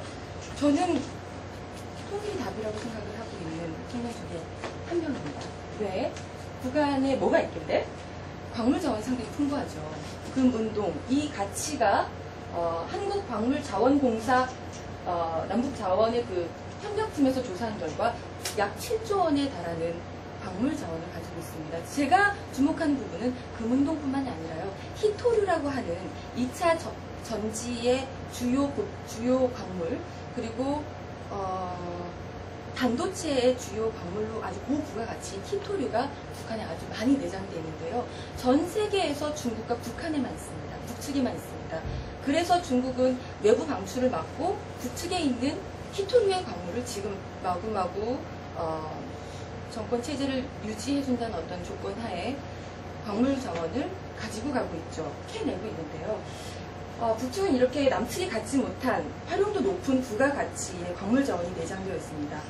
중국은 그것을 알고 있고 북측이 최저 보장을 담보로 헐값의 광물 개발권을 북측에 요구를 하고 있는 상황입니다. 중국의 자유시장 체제가 들어가면서 점점 북한 경제를 종속화하려는 움직임이 일어나고 있다고 평화 3천 내지 우리결의 하나되기 운동본부 JTS에서 그런 이야기를 전해 들었습니다. 우리는 어떻게 해야 하는가? 앞으로 그게 뭐 장기간 10년 후에 20년 후에 차차차차 통일하면 돼 라는 생각 아니란 생각을 하면 저는 안 된다고 생각합니다. 북측에 중국의 인프라가 구축되는 순간 남측의 인프라가 들어가면 더더욱 힘들어집니다. 그렇게 봤을 때 5년 안에 통일의 울타리를 짓고 차차차차 개성공단도 있잖아요. 그런 공간을 이용해서 서로 만나고 교류하고 발전해가고 사랑을 쌓는 그런 공간이 필요하다는 소통의 장이 필요하다고 저는 생각합니다. 자, 그래서 남북이 상보상생하는 길이 뭔데 다 같이 주사위가 66이 나와서 우리가 잘 먹고 잘 사는 방법이 뭔데? 라고 고민을 해봅니다. 어떻게 할까? 통일 준비하는 이제 행정 인재 양성과 지속 가능한 소통 창구를 마련하는 건데요. 북측도 그냥 남측이나 교육에 대한 중요성은 누구나 공감하고 있는 부분입니다. 문화로도 우리가 같이 교류를 할 수 있지만 제가 10년 동안 문화 교류를 해본 결과 한정적인 게 많고 일시적인 것이 많습니다. 그리고 우리가 상주에서 그들과 소통하지 않는 이상은 많은 간격을 느낄 수가 있었거든요. 그렇게 본다면 개성공단에 학교를 짓는 건 어떨까? 100% 장학금, 100% 전액 등록금 없이 지원을 함으로써 북측과 남측의 교류, 소통의 장을 마련하는 건 어떨까? 그 청년들이 통일을 꿈꾼다면 한층 더 발전된 통일을 이야기할 수 있지 않을까라는 생각을 해봤습니다. 정말 그럴까? 저는 교육이 답이라고 생각을 하고요. 그리고 이 남측에 이미 한계선에 왔을 때 많은 다른 나라들은 전쟁을 하거나 자원을 뺏기 위해서 무력을 이용하죠. 우리는 더 좋은 방향성을 가지고 있습니다. 지금 남북이 분단돼 있지만 북과 통일을 위한 어떤 정책들을 펴나감으로써 확장된 일자리, 더 확장된 시너지 효과를 누릴 수 있다고 저는 생각합니다. 통일행정대학교가 답이라고 생각하는 거는 제 생각이지만 그 과정에서 김창수라고 하는 통일 전문가와 선대인이라고 하는 지금 나는 꼽살이다 하면서 경제에 대해서 많은 것을 알려주고 있는 그 전문가와 JTS 평화삼천 그리고 우리결이 하나되기 운동본부에서 같이 활동했던 분들과 함께 이야기 나누면서 종합한 저의 정리된 생각입니다.